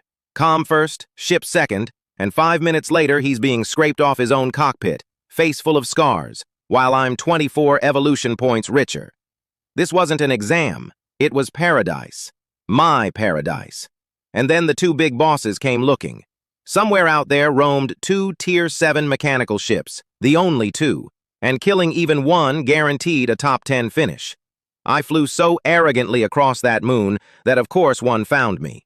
And when a Tier 7 recon ship locked onto a garbage-evolved Tier 3, the whole monitoring room winced. Poor kid. Run, if you can. You can't. You're going to die. I didn't run. I turned and met it. And then it was over. Not a fight. A father spanking a child. Those impossible dodges, those predicted shots, that surgical aim. Star War turned into a violent art form, and my shield dropped a whole 37%. 500 points. My total jumped past 700. The room went pin-drop silent again. The scout's eyes lit up like searchlights, and Xu Zian clenched her fists and made herself a private vow. No matter the cost, I was going to her Shenzhou Academy, and nobody was taking me away. Out there in their own cockpits, my 3 dangers stared at the leaderboard. Shen Jie, the gloomy favorite, decided the smart projector must be bugged. Feng Lei, a 2-meter-30 slab of warmonger, actually slapped himself in the head and blinked, waiting for the number to change. It didn't. And Lin Wanxi just breathed, as expected of you, with that look, the one that says she's seeing a god, and swore to try harder so we could be, and I quote, good friends, yes, good friends. By the time the dust settled, I'd killed both Tier 7 bosses and mopped up every idiot who took my bait. Final score, 3,771. Second place, Feng Lei, sat 3,400 points behind. Undisputed. The name Chen Zihang went off across the whole solar system like a bomb. Shen Jie, by the way, I finally cornered. I parked next to him, practically lay down, and invited him to hit me. His ship shuddered, jumped to light speed, and vanished. Ran. From a free shot. No wonder Lin Wanxi looks at you like that. And every single night, my watch lit up with schools. The Federal Emperor City Starship Academy, my dream since I was a broke kid, the #1 school in the Federation. And I said yes before the rep finished the sentence. Xu Zian pitched Shenzhou, the 10th-ranked school whose inner courtyard is built on the actual war border, where students bleed against insectoids every year and produce the deadliest fighters alive. She even sent Lin Wanxi into my cockpit to lobby me over dinner. One school's whole pitch was, "We have the prettiest girls." I told them all I'd think about it. My heart was already at Emperor City. I should have paid more attention to the thing crawling up the back of my neck. Ever since I killed that first Tier 7, I'd felt it. Malice. Faint, subtle, but I've bled on enough battlefields to know the taste of somebody wanting me dead. Not another prisoner, I'd have detected that. Something closer, something hiding. Then I remembered the awakening ceremony and the massive federal security around it, 90% aimed at one threat. Human traitors. People whose souls the insectoids had turned. And it clicked. One of them was here, watching me, and he'd noticed the garbage kid climbing the leaderboard like a comet. I couldn't report it. What do I say? I have a feeling. I couldn't quit either, so I did the only thing I could. I stayed sharp. And every night at the ceasefire, when everyone else powered down to rest, I left Brilliance's engine running. Quietly, just in case. That one paranoid choice saved my life. It happened at a ceasefire. Lin Wanxi was in my cockpit again, having dinner, actually lobbying for Shenzhou, going, "Chenzihang, Shenzhou is really great," while I went, through a mouthful of stir-fried dragon meat. Then a calm voice came over comm. "Chenzihang, ammo delivery, come out and receive it." Lin Wanxi snorted, said I'd barely fought, the prisoners all run from me, why would I need resupply? And every hair on my body stood up. I didn't think. Mind to engine, Brilliance ripped sideways off the pad, dishes and oil flying across Lin Wanxi's 6 million credit armor, across her flawless face, and I didn't care, because a heartbeat later, warning, locked on by radar. 4 missiles at point blank. My star crystal brain took control of the anti-air itself and killed 2 in the air. The other 2 hit. Shield down 60% in one breath. Someone's attacking? Wasn't there a ceasefire? Lin Wanxi finally catching up. "Helmet, now!" She's fought before. She moved. I threw the hatch. "Get out!" She blinked. "Why?" "Get out!" She didn't move fast enough, so I rolled the ship and dropped her straight through the floor. Her scream faded into the dark, and her armor's hover kicked in, and she was safe. Better one of us dies than both. Meanwhile, in the monitoring room, chaos. Someone was firing during a ceasefire. They pulled the surveillance up and the whole room's blood ran cold. Brilliance, running for its life, chased by one of their own guards. A human traitor. Officials started screaming for a rescue. Then came the timing report, and it swallowed the screams. Nearest patrol guard, 2 minutes and 40 seconds out. The rest, 13 minutes. Every examiner and prison admin in that room started sweating through their uniforms, because the most famous name in the solar system was about to die on their watch, killed by their own staff. The thing chasing me was an assault ship, 440 meters, 2 whole classes above me, flown by a prison guard, a former colleague of the men who'd escort us, now a human traitor who wanted nothing in this universe except my death. My biggest main cannon shell barely dimpled its shield. I'd need dozens just to crack it. So I ran, and I dove into the volcanoes, because a 400-meter monster can't turn as tight as a 40-meter ball, and the mountains would eat some of the damage. 70%, 75.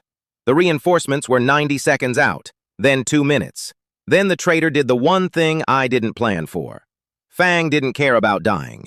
Reinforcements arrived and he ignored them, ate their fire, ignored his own ship falling apart, and charged me anyway, screaming, "I'll kill your ancestors, you son of a bitch!" 86%. The rescue captain begged me to run his way. Couldn't understand how a lunatic on a suicide run just wouldn't stop. 86% means one more good hit, and I'm a firework. And then, for the first time, I went calm. All the way calm. War taught me that. The closer death gets, the quieter you have to be. "Do me a favor," I told the rescue captain. "When I say attack, you attack. His cockpit, everything you have." "Got it!" Then I stopped running.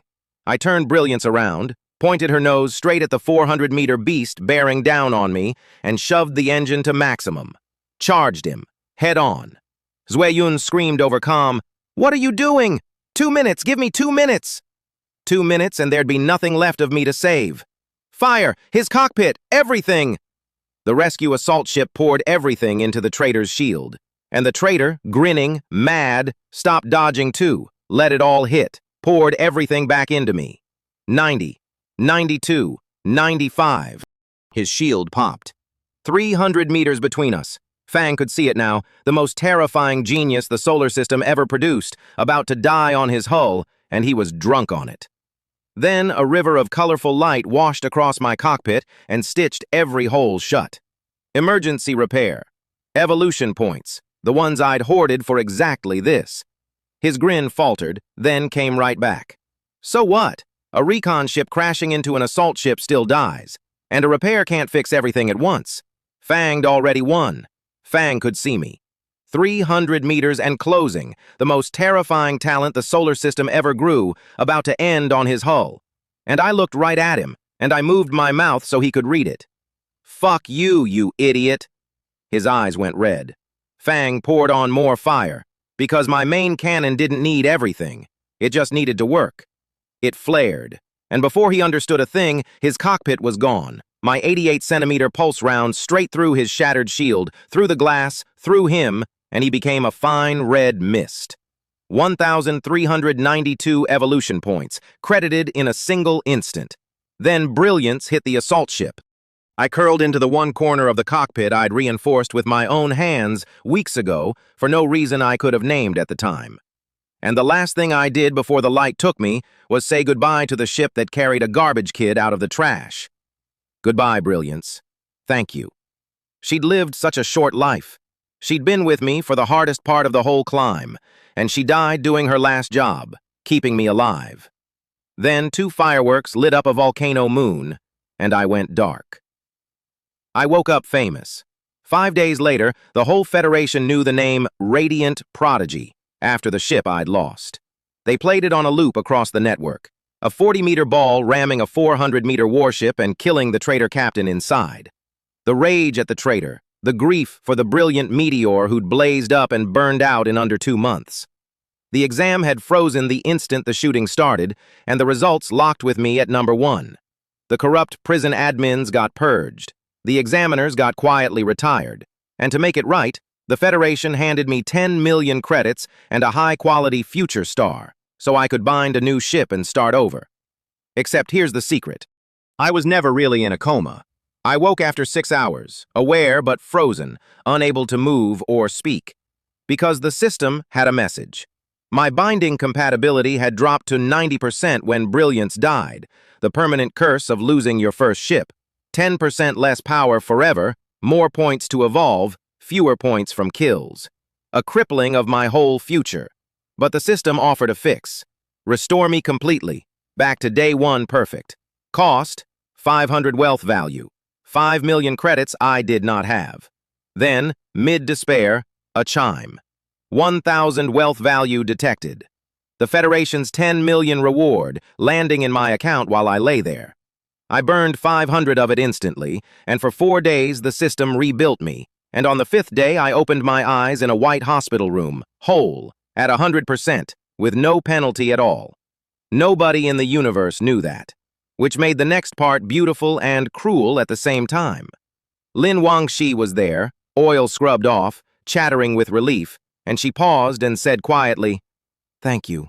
Even in an emergency, you thought of getting me out first." I rolled my eyes. "Don't flatter yourself. You were loud and stupid and in my way. Throwing you out was just good sense." Her eyes went huge. This man!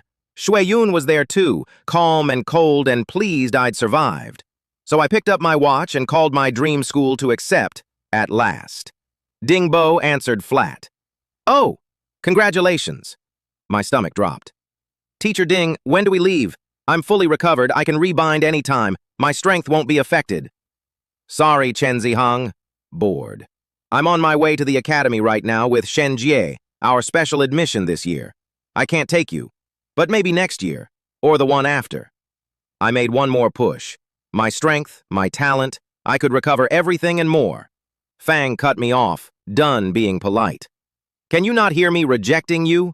You had talent, yes, before your ship got sunk. A 10% compatibility drop is no small thing. The Federal Emperor City Starship Academy is number 1 in the Federation. We do not accept students who've been disabled once. It's a unanimous decision from the top. Stop calling." Click.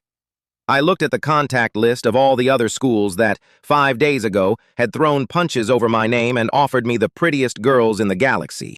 Not one message since. Not one. Because they all did the same math on the same 10% they didn't know I'd erased. I laughed, quietly. So, rejected by every school now? Basically, Xu Zian said. At least 9 of the top 10. Then, softer. Don't take it too hard. It's normal. To them, a 10% drop caps your whole future potential. And usually it does. So why does yours still want me? And she told me. Half the captains at Shenzhou are double-bound. One is on his 7th ship. Because Shenzhou fights on the border. And between life and death, you find the terror and the comprehension that slowly restores what you lost, if your will is strong enough. Fewer than 1 in 100 manage it. Then she looked me in the eye, let her own aura roll off her like a wave, and said, including me. I'm a secondary binder too. Do you think I'm weaker than any of them? And you, I believe you can do it too. It was the first time I'd heard it, that a lost ship isn't a dead end, that the real dead end is your own limits. Beautiful theory. Didn't need it. My talent was already fixed, 500 wealth value, no life or death required. But I didn't say that.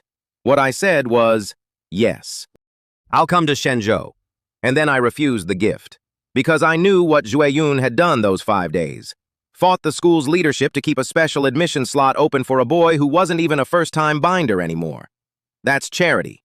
And a kid who's been alone since he was 7 has exactly one rule he never breaks. I'd rather pick trash than take a handout. I always have, so no. In a month and a half, I'll sit the college entrance exam myself. And I'll walk into a top school on my own strength, not because someone held a door open out of pity. 2 of the most beautiful women in the solar system just stared at me. And whatever they were feeling in that moment, I looked to them very bright. Xu Zian smiled, and a perpetually cold face cracked open like a melting iceberg. I knew I hadn't misjudged you. All that pestering was worth it. I respect your decision. I'll wait for your good news. Then she added gently, though it might be hard for you to sit the exam right now. Why? A school won't take me fine, but they can't stop me from testing. Remember the first candidate you eliminated? Fang Haoran. His father, board member Fang Zhenhua, had spent my 5-day coma using "he attacked my son first" as a pretext, worked the bribed principal, and this very morning expelled me from Lake City 3rd High School. A private school, board members and all. I couldn't sit the entrance exam because I was no longer a student anywhere. The media roasted them. Parents swore to pull their kids. Didn't matter. A private school is a business, and there was nothing the higher-ups could legally do. I sat there and felt a toothache coming on. Fine. Private school kicks me out, I'll go to a public one. They can't all refuse me. And then all 3 of our watches chimed at once. The Solar System Evolutionist Association had posted something. I opened it, and I burst out laughing, while Lin Wanxi's mouth dropped open wide enough to swallow an egg, and even Xu Zian's cold face broke into pure disbelief. Because the announcement said, in official association letterhead, our member, Chen Zihang, has been expelled by Lake City 3rd High School out of pure, petty, groundless personal revenge. Effective immediately, the Evolutionist Association refuses all cooperation with the principal, the board, the teachers, and every student of Lake City 3rd High School. No evolutions, no parts, no components, all of them blacklisted. Attached was a table. Every name in that school, all of them. Let me tell you what that means. The Evolutionist Association isn't Earth's, it's all of humanity's. And it might be the most feared organization in the universe, because bully one evolutionist and every evolutionist shuts their door in your face. A biological captain who can't get his ship evolved is a dead man walking, and this school full of geniuses had just been cut off, root and branch, forever. Lin Wanxi turned slowly to me, stammering, "You're an evolutionist?" "No, you're a registered evolutionist, recognized by the association?" "Prospective member," I said. "Haven't sat the full exam yet." Xu Zian immediately said, Don't sit anything. Come to Shenzhou with me right now, and let's see who dares call you unqualified." I laughed and said no. An evolutionist is an evolutionist. A captain is a captain. I don't mix the two. Across the solar system, the whole thing detonated. A Star War prodigy is rare. An evolution prodigy is rarer. Both in one 17-year-old, not even 18? Impossible. And Lake City Third High School went from laughing at the expelled orphan to full-blown panic in about 1 minute, because they can survive a bad exam score, but nobody survives an association blacklist. The students who'd mocked me turned on Fang Zhenhua, on the principal who took his bribe, on Fang Haoran. And the father and son sat somewhere like walking corpses, finally understanding. Blacklisted for life, unless they flee the solar system entirely. Fang Haoran even remembered daydreaming weeks ago about how he'd grind me down. Now he had his answer. A dimensional reduction strike. Fang laughed. There's no medicine in this universe for regret. Then Xiong Kai walked into my hospital room, the solar system branch president, a governor-tier man, bowed to a 17-year-old and said, "Junior uncle, how's your recovery?" His 2 vice presidents beamed the same way. And I watched Lin Wanxi and Shui Yun's souls try to leave their bodies, because now they were sure. This garbage planet scavenger they'd both been circling was hiding more secrets than either of them could count. Junior uncle. In front of both of them. I'll never get tired of that one. And Xiong Kai wasn't done. The association bumped my compensation too. The Federation was buying me a high-quality future star. The association topped it up to a rare grade one. 19 million credits of ship, mine, waiting on the pad. So I asked Xiong Kai to sell it. Lin Wanxi nearly had a heart attack. "You have no ship. The exam is 6 weeks away." I smiled, because I wasn't going to buy a ship. I was going to build one. The system had a design simulation I'd never touched, so I designed my own ship from scratch. Every part, every inch, tuned to me. A rare-grade future star is powerful, but it's built for everyone. I wanted one built for nobody but me. Xiong Kai didn't blink. Done. Fang knew what I was. Between the sold ship and the reward, I had 30 million credits, wealth value at 2,500. For the first time in my life, money was not the problem. I spent a simulated year designing. Turns out ship design is a whole ocean of its own. And when I surfaced, I had a blueprint that already rated blue rare before I'd even built it. Same grade as that future star. Completely different animal. Mine. Then I built it for real, at the association, over 8 straight days. And I want you to know who was watching. Lin Wanxi and Shui Yun. Both of them camped in my evolution bay, skipping meals, helping. The nurse told me Lin Wanxi barely left my bedside the whole coma. She'd deny it to the grave, so I didn't bring it up. Much. I started with a max-length dragon bone. 79 meters this time, not 40, room to breathe. Bigger engines, 4 of them. 112-centimeter main cannon, 8 secondary guns, and a cockpit wrapped in double-core armor, because the last time a traitor nearly cracked mine open, one thin layer was all that stood between me and mist. Lesson learned. Written in steel. 30,000 tons of it when it was done, dense as a dropped star. And I made it beautiful on purpose. The design sim taught me a rule I liked. A truly sophisticated ship doesn't just perform. It scares the enemy before the first shot just by showing up. So Brilliance came out sleek and pale and quietly monstrous. The kind of shape that makes a pirate reconsider his life choices. Menace, wrapped in art. That was the whole idea. Then I bound it, and I felt the connection snap into place. Perfect. 100%, not a scratch of penalty, because 500 wealth value had already erased the curse the whole universe still thought was crippling me. My little secret, humming inside a brand new hull. Then I evolved it, all the way to 5th order. Every part read excellent down to the last screw again. The girls stopped calling me Radiant Prodigy somewhere in there. Shui Yun said it quietly. Fang's not a prodigy, Fang's an artist. Because when I fight, it looks like violence, and when I build, it looks like painting. Lin Wanxi immediately demanded I make her ship pretty too. I told her sure. For enough money, I'd inlay her hull with fluorescent gemstone. She rolled her eyes and settled for the plain sci-fi look. And Shui Yun, a war king, a cruiser captain, actually glared at me and ordered me to hurry up and level my license so I could evolve her ship. A cruiser captain, begging a not-yet-certified kid. Am I crazy? Or are you? And the new ship needed a name. I never even considered another one. Brilliance. Always brilliance. The first one carried a garbage kid out of the trash and died a hero. This one would carry him into a war academy like a king. Oh, and without Lin Wanxi around fetching my meals, I reverted to a wild man. Didn't wash my hair, didn't bathe. Just built and studied and built. Because a two-lifetime mind can crank the sim to study humanities too, and I did, cramming what came out to 24 years of liberal arts on top of 9 years of war. By exam day, I knew more than a university graduate, and I still wanted more. Then I went and earned it, myself. I enrolled at Lake City Federal No. 7, a plain public school. They approved me on the spot, no drama, because public schools don't dare pull private school stunts, and definitely not on the most famous name in the solar system. Then the college entrance exam began.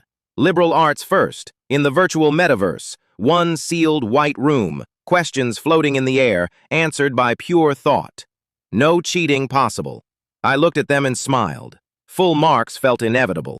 Then individual combat, AI opponents, and I cut down everything below 9th rank warrior with single strikes. A 7th rank general cost me some blood. An 8th rank one finally killed me after dozens of rounds. Number 1, locked, unless someone else out there also had a system. And then the last and biggest piece. Real Star War, on a prison star. This time 10 Tier 7 bosses instead of 2. For most candidates, a nightmare. For me, a bigger paycheck. They called me the Great Demon King, and they were not being cute. I flew out a Tier 5 now, which quietly told the whole watching Federation that the crippled double binder story was a lie.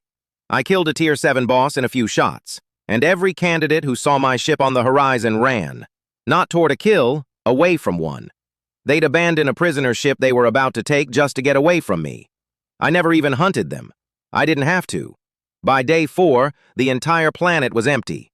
Not one candidate in the open. Not one prisoner.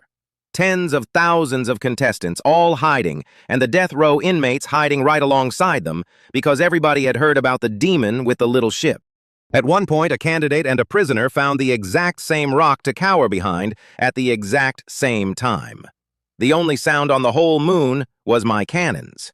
The Earth Federation had run this exam for a very long time. It had never once ended with a single ship adrift over a silent planet and everyone else too scared to breathe. There's a first time for everything. 7 days, 19,001 Star War points. Last year's national top scorer, an 8th Order captain who'd cultivated since he was 13, topped out at 13,000. I nearly doubled him, and I'd been awakened for 3 months. Then the results dropped. Lin Wanxi and Xu Zian were there for it, waiting since 6 in the morning. Lin Wanxi, chattering, scanning the endless list for my name. Where is it? Where is it? Ugh, there are so many names. Xu Zian, help me look. And then she noticed Xu Zian wasn't answering, wasn't nagging her back, wasn't moving at all, just staring, frozen, at the one name the board highlights at the very top, the national top scorer. Lin Wanxi followed her gaze up, and her little mouth fell open wide enough to swallow an egg. I slept through the whole thing. Woke to reporters swarming my door and a call from Ding Bo. My dream school, back with hat in hand, congratulating me, warm as the first day, please, when can we come pick you up? I let him finish. Then I gave him back his own words. Recruitment Officer Ding, can't you tell I'm rejecting you? Your academy's the best in the Federation, sure, but there are countless schools out there better than yours. And I'm very glad you made the choice you did last time, because I'm glad I didn't join somewhere this short-sighted, this prejudiced, this small. Don't call again. I'm busy. Click. The exact speech he'd given me over a hospital bed. Petty? Immature? Maybe. A youth that isn't a little reckless is a wasted youth. I felt fantastic. Then I froze, hand on the door. Wait, did that guy just say, national top scorer? I hadn't even checked. I pulled up the board, and there it was, my name lit up at the very top, alone. Liberal arts, 1,201 out of 1,200. Individual combat, 1,201 out of 1,200. Star War, 1,201 out of 1,200. A perfect score in all 3, and then a bonus point on each, because the AI judged that my methods exceeded the knowledge base of any candidate who'd ever sat the exam. Total, 3,603 out of 3,600. You can't beat a perfect score. I beat it by 3. The whole Federation boiled, and I stood in my little apartment grinning like an idiot, the way I only do when nobody's watching. Then I made myself calm down, because none of this was just me. It was the system, its simulations, its brutal, patient teaching. On my own, hard as I fought, I'd have topped the solar system and no further. Stay humble. Keep moving. I did the media rounds, and when they asked why I picked Shenzhou over the #1 school, I smiled and told the truth. My first choice was the Federal Emperor City Starship Academy, but my ship exploded, and their officer told me they don't accept students who've been disabled once. Lucky me. Shenzhou is inclusive, unbiased. That's where I belong. Let them chew on that one. Xu closed the deal in a restaurant floating in Earth's orbit, all glass, the whole blue planet turning gently under our feet. Special genius treatment, she called it, tailored just for me. 2,000 points on enrollment. Any floating island in the school as my private dorm, any teacher as my mentor, up to and including the principal. 3 subjects free. A set of Wind Ranger armor, the 6 million kind Lin Wangxi wears. 3 pieces of gear, 2,000 points. A regular student gets 50. A special admit gets 500. Points are the only currency inside the school, worth 10,000 credits each on paper, except nobody sells them. Because Shenzhou stocks priceless treasures and alien starship parts you can only buy with points, hauled back from the border war. And that last part stopped my heart. Alien starship parts. For an evolutionist, that's not a perk, that's a drug. Emperor City has no border campus. Emperor City would make me buy that stuff at insane prices, if I could find it at all. In that second, I understood something clean and simple. Joining Shenzhou was the best decision of my life. Thank you, Dingbo, I signed. No haggling. When a school offers you the moon, you don't quibble over the craters. Then I went and picked up my other name, the Registered Evolutionist exam. My test subject was Lin Wanxi's ship, which I evolved to 5th Order, and her parents came to watch. The transport chairman and his wife, eyes like copper bells, glancing between their daughter and me with deep suspicion. Because their little girl had come home asking for money to have someone evolve her ship. That someone turned out to be the national top scorer, and the branch president of the whole Evolutionist Association kept bowing to him and calling him Junior Uncle. Oppose the match? Are you insane? Show me the man who'd object to his daughter landing a boy like this, so I can be his enemy for life. No, these two had the opposite problem. Dad blurted out, Red, excellent quality. Master Chen, can you really? Before Xiong Kai smoothly assured him, yes, the boy's talent has no ceiling. And Mom sat there glaring at her own daughter, who was busy proudly bragging about my ship instead of, in Mom's exact internal words, pouncing on me and kissing me. If it were her, she thought, she'd be pregnant by now. This silly, silly girl. I did not need to know any of that. I knew all of it, off their faces alone. 2 lifetimes of reading a room. The intelligent optical brain watched every move, immune to bribes. And when the last part clicked into place, it rang out. Registered Evolutionist, Association member, 1st grade. Xiong Kai congratulated me, and this time it was real. Not just because I'm his master's disciple, but because he'd finally seen the whole picture. 17 years old, national top scorer, registered evolutionist, not even 18. And then, the universe did me the favor of knocking me back down to size, because passing 1st grade unlocked the 2nd grade evolution simulation. I went in cocky. I came out an hour later, blank-faced. A simulated year, a full year, trying to hit the next quality tier, pink perfect, the level above red. And I failed. Not just failed. My own ship's quality dropped, red down to green, some parts ruined outright by my clumsy design. Frigate tier evolution, pink perfect quality. It's hell.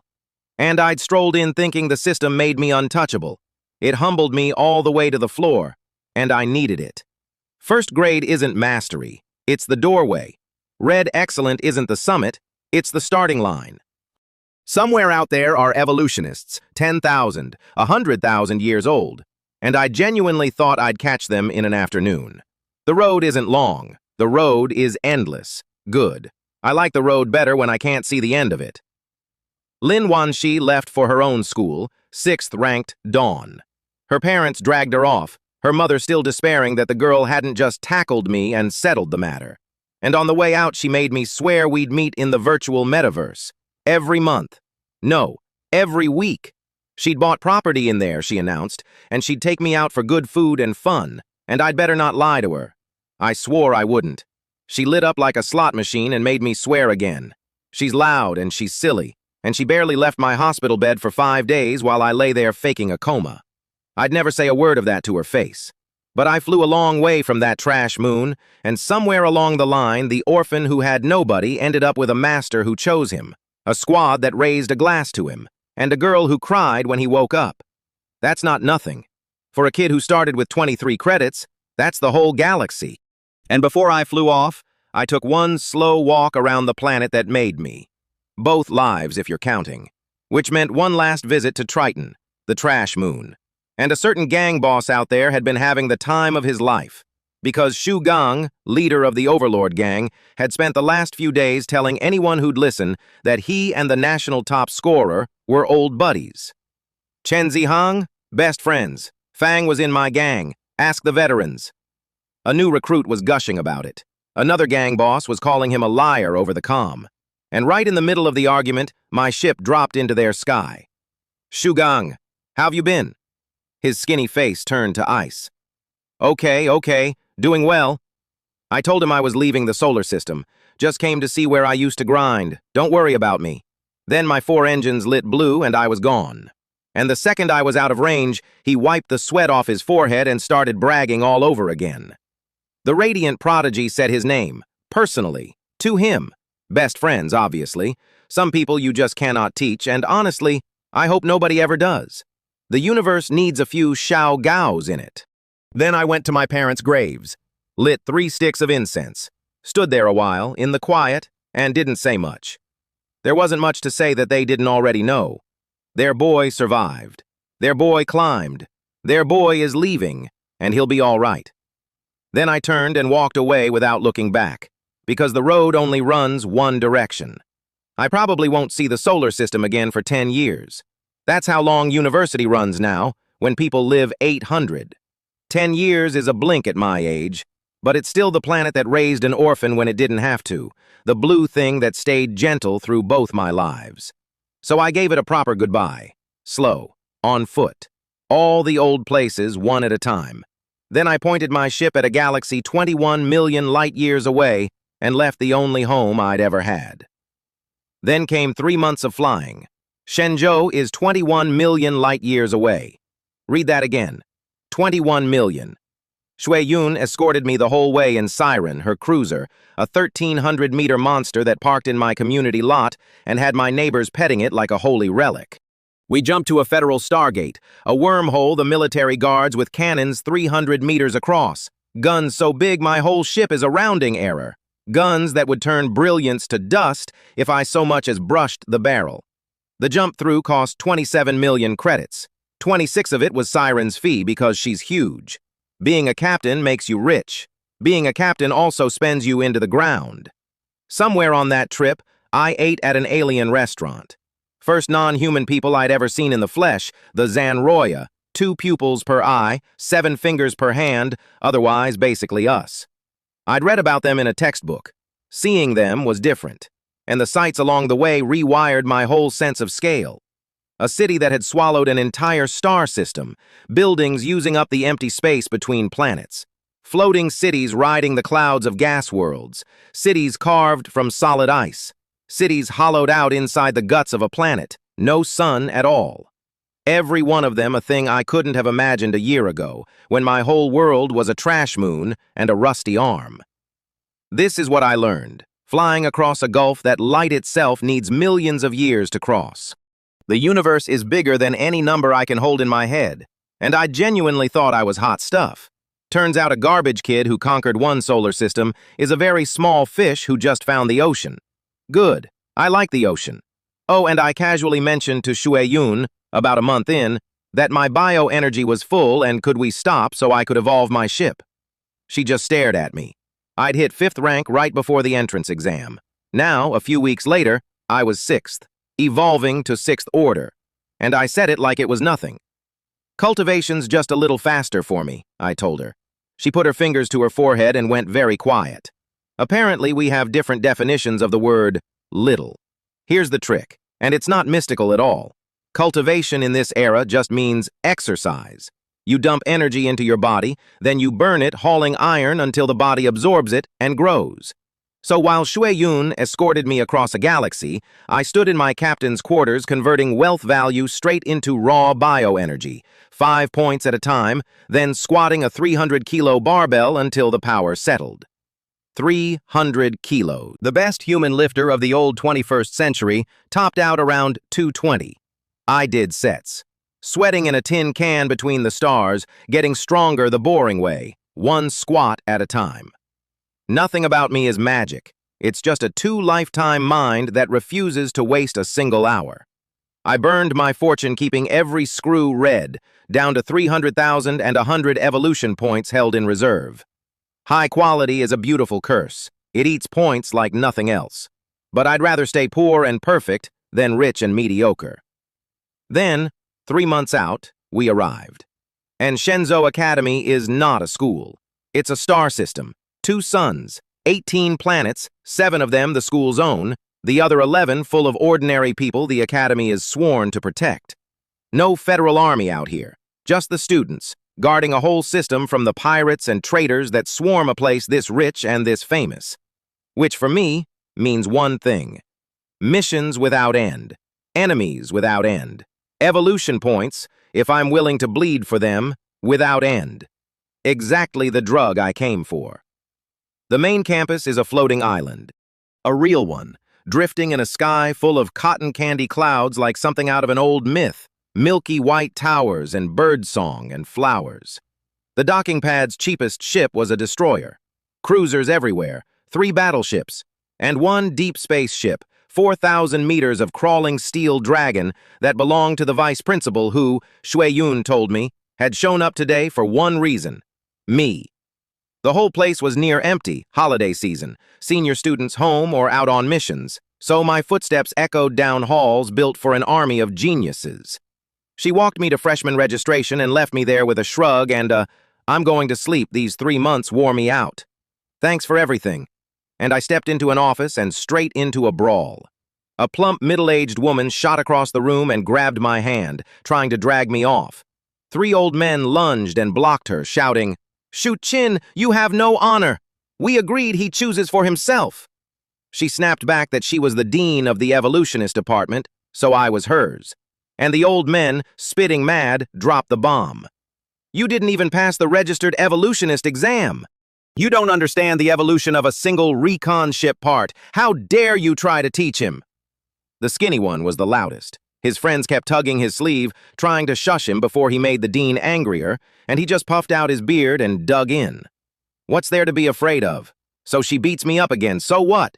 I won't stand here and watch a talent like this get ruined. Fighting, Star War, fine, we'll give her those, but evolution she cannot do. A little old man ready to take a beating from a war emperor on principle to keep a stranger from being mistaught. I decided right there I liked him. Let me translate the whole scene for you. The dean of the evolutionist department at Shenzhou Academy is not an evolutionist. Never passed the exam. That's the entire reason the department ranks dead last. I stood there in the crossfire thinking, what kind of ghost story did I just walk into, and can I get a refund? So I cleared my throat and told them politely, "Thanks, but I already have a master." Wrong thing to say. Their faces went from angry to furious, because in their world, that means somebody poached their prize. Who? Who's your teacher? His name is Tang Guohua. Any of you know him? The room stopped. Every face froze. Fists unclenched. Jaws dropped. And after a long, long silence, 3 old teachers of a top 10 academy and a deep space ship captain who could probably level a fleet all clasped their hands and bowed to a 17-year-old. "Greetings, junior uncle." Junior uncle. Again, because in the evolutionist world, seniority is everything, and half the old evolutionists in the Federation once sat in Grandmaster Luo's lectures, which makes them his students, which makes me, his disciple, their elder. A vice principal, bowing to the trash planet kid. I will genuinely never get tired of this gag. Su Qin, robbed of her disciple, pivoted without missing a beat. Fine, then I'll be your Star War mentor. I'm a deep space ship captain, War Emperor rank, best fighter on this faculty by a mile. Take me or regret it. And honestly, a War Emperor teaching me to fight? I bowed. Disciple greets master. She patted my shoulder, grinning ear to ear, and told me to go take everything that was rightfully mine. Everything rightfully mine. That's 2,000 enrollment points other students would kill for. A whole floating island for a dorm. A set of 6 million credit armor. Any teacher I want, mentors already lining up. Not bad for a boy who registered his first ship in beggar's rags to a room full of laughter 3 months and 1 lifetime ago. Then the office emptied, everybody thrilled to finally have a genius in their department, and it was just me and one person I hadn't noticed. A senior girl, curled up small in the corner, head down, not making a sound. She looked at me. I looked at her, and her face went quietly, helplessly red. That's a story for later. There are a lot of stories for later. That's the whole point of arriving somewhere new. So here's where I actually stand. I'm the national top scorer of the entire Earth Federation by a margin nobody's ever posted. A first-grade evolutionist before 18. I fly a ship I designed from the first screw, now 6th order, every part red, secretly whole while the universe still thinks I'm crippled. I crossed 21 million light-years to a floating academy on the war border, walked in the front door as the #1 freshman alive, and inside of 5 minutes had the vice principal bowing and calling me uncle. The rich kid who slit his throat at me has no ship and no future. His father and his whole school are blacklisted by the most feared organization alive. The best school in the Federation shut its door on the finest talent it ever saw, then called back to a busy signal. But the road got longer, not shorter, because I finally hit a wall I couldn't punch through. Pink perfect. A whole tier of evolution I'm nowhere near. A reminder that red excellent is just where the real climb begins. And I've got a target on my back, because the thing that turns a human soul into a traitor is real. It's spreading, and it looked right at me. Now I'm here, the border, where students bleed against the insectoids every year, where the alien parts I'm starving for come home in cargo holds, where the missions and the evolution points never run dry. A master for evolution light years behind me with a 3-year clock, a master for war right down the hall, and a whole academy full of geniuses who've never met anything like what crawled out of a trash moon. The whole universe watched a garbage collector become a demon king and a national top scorer in 1 summer. They still have no idea what's really flying inside that beat-up little ball. But they're done laughing. Every last one of them. The rich kid, the school, the whole bright universe that watched a scavenger crawl out of the trash and eat everything they were sure he couldn't touch. They started this summer laughing at me. They're ending it looking over their shoulders. Ask me again from the border.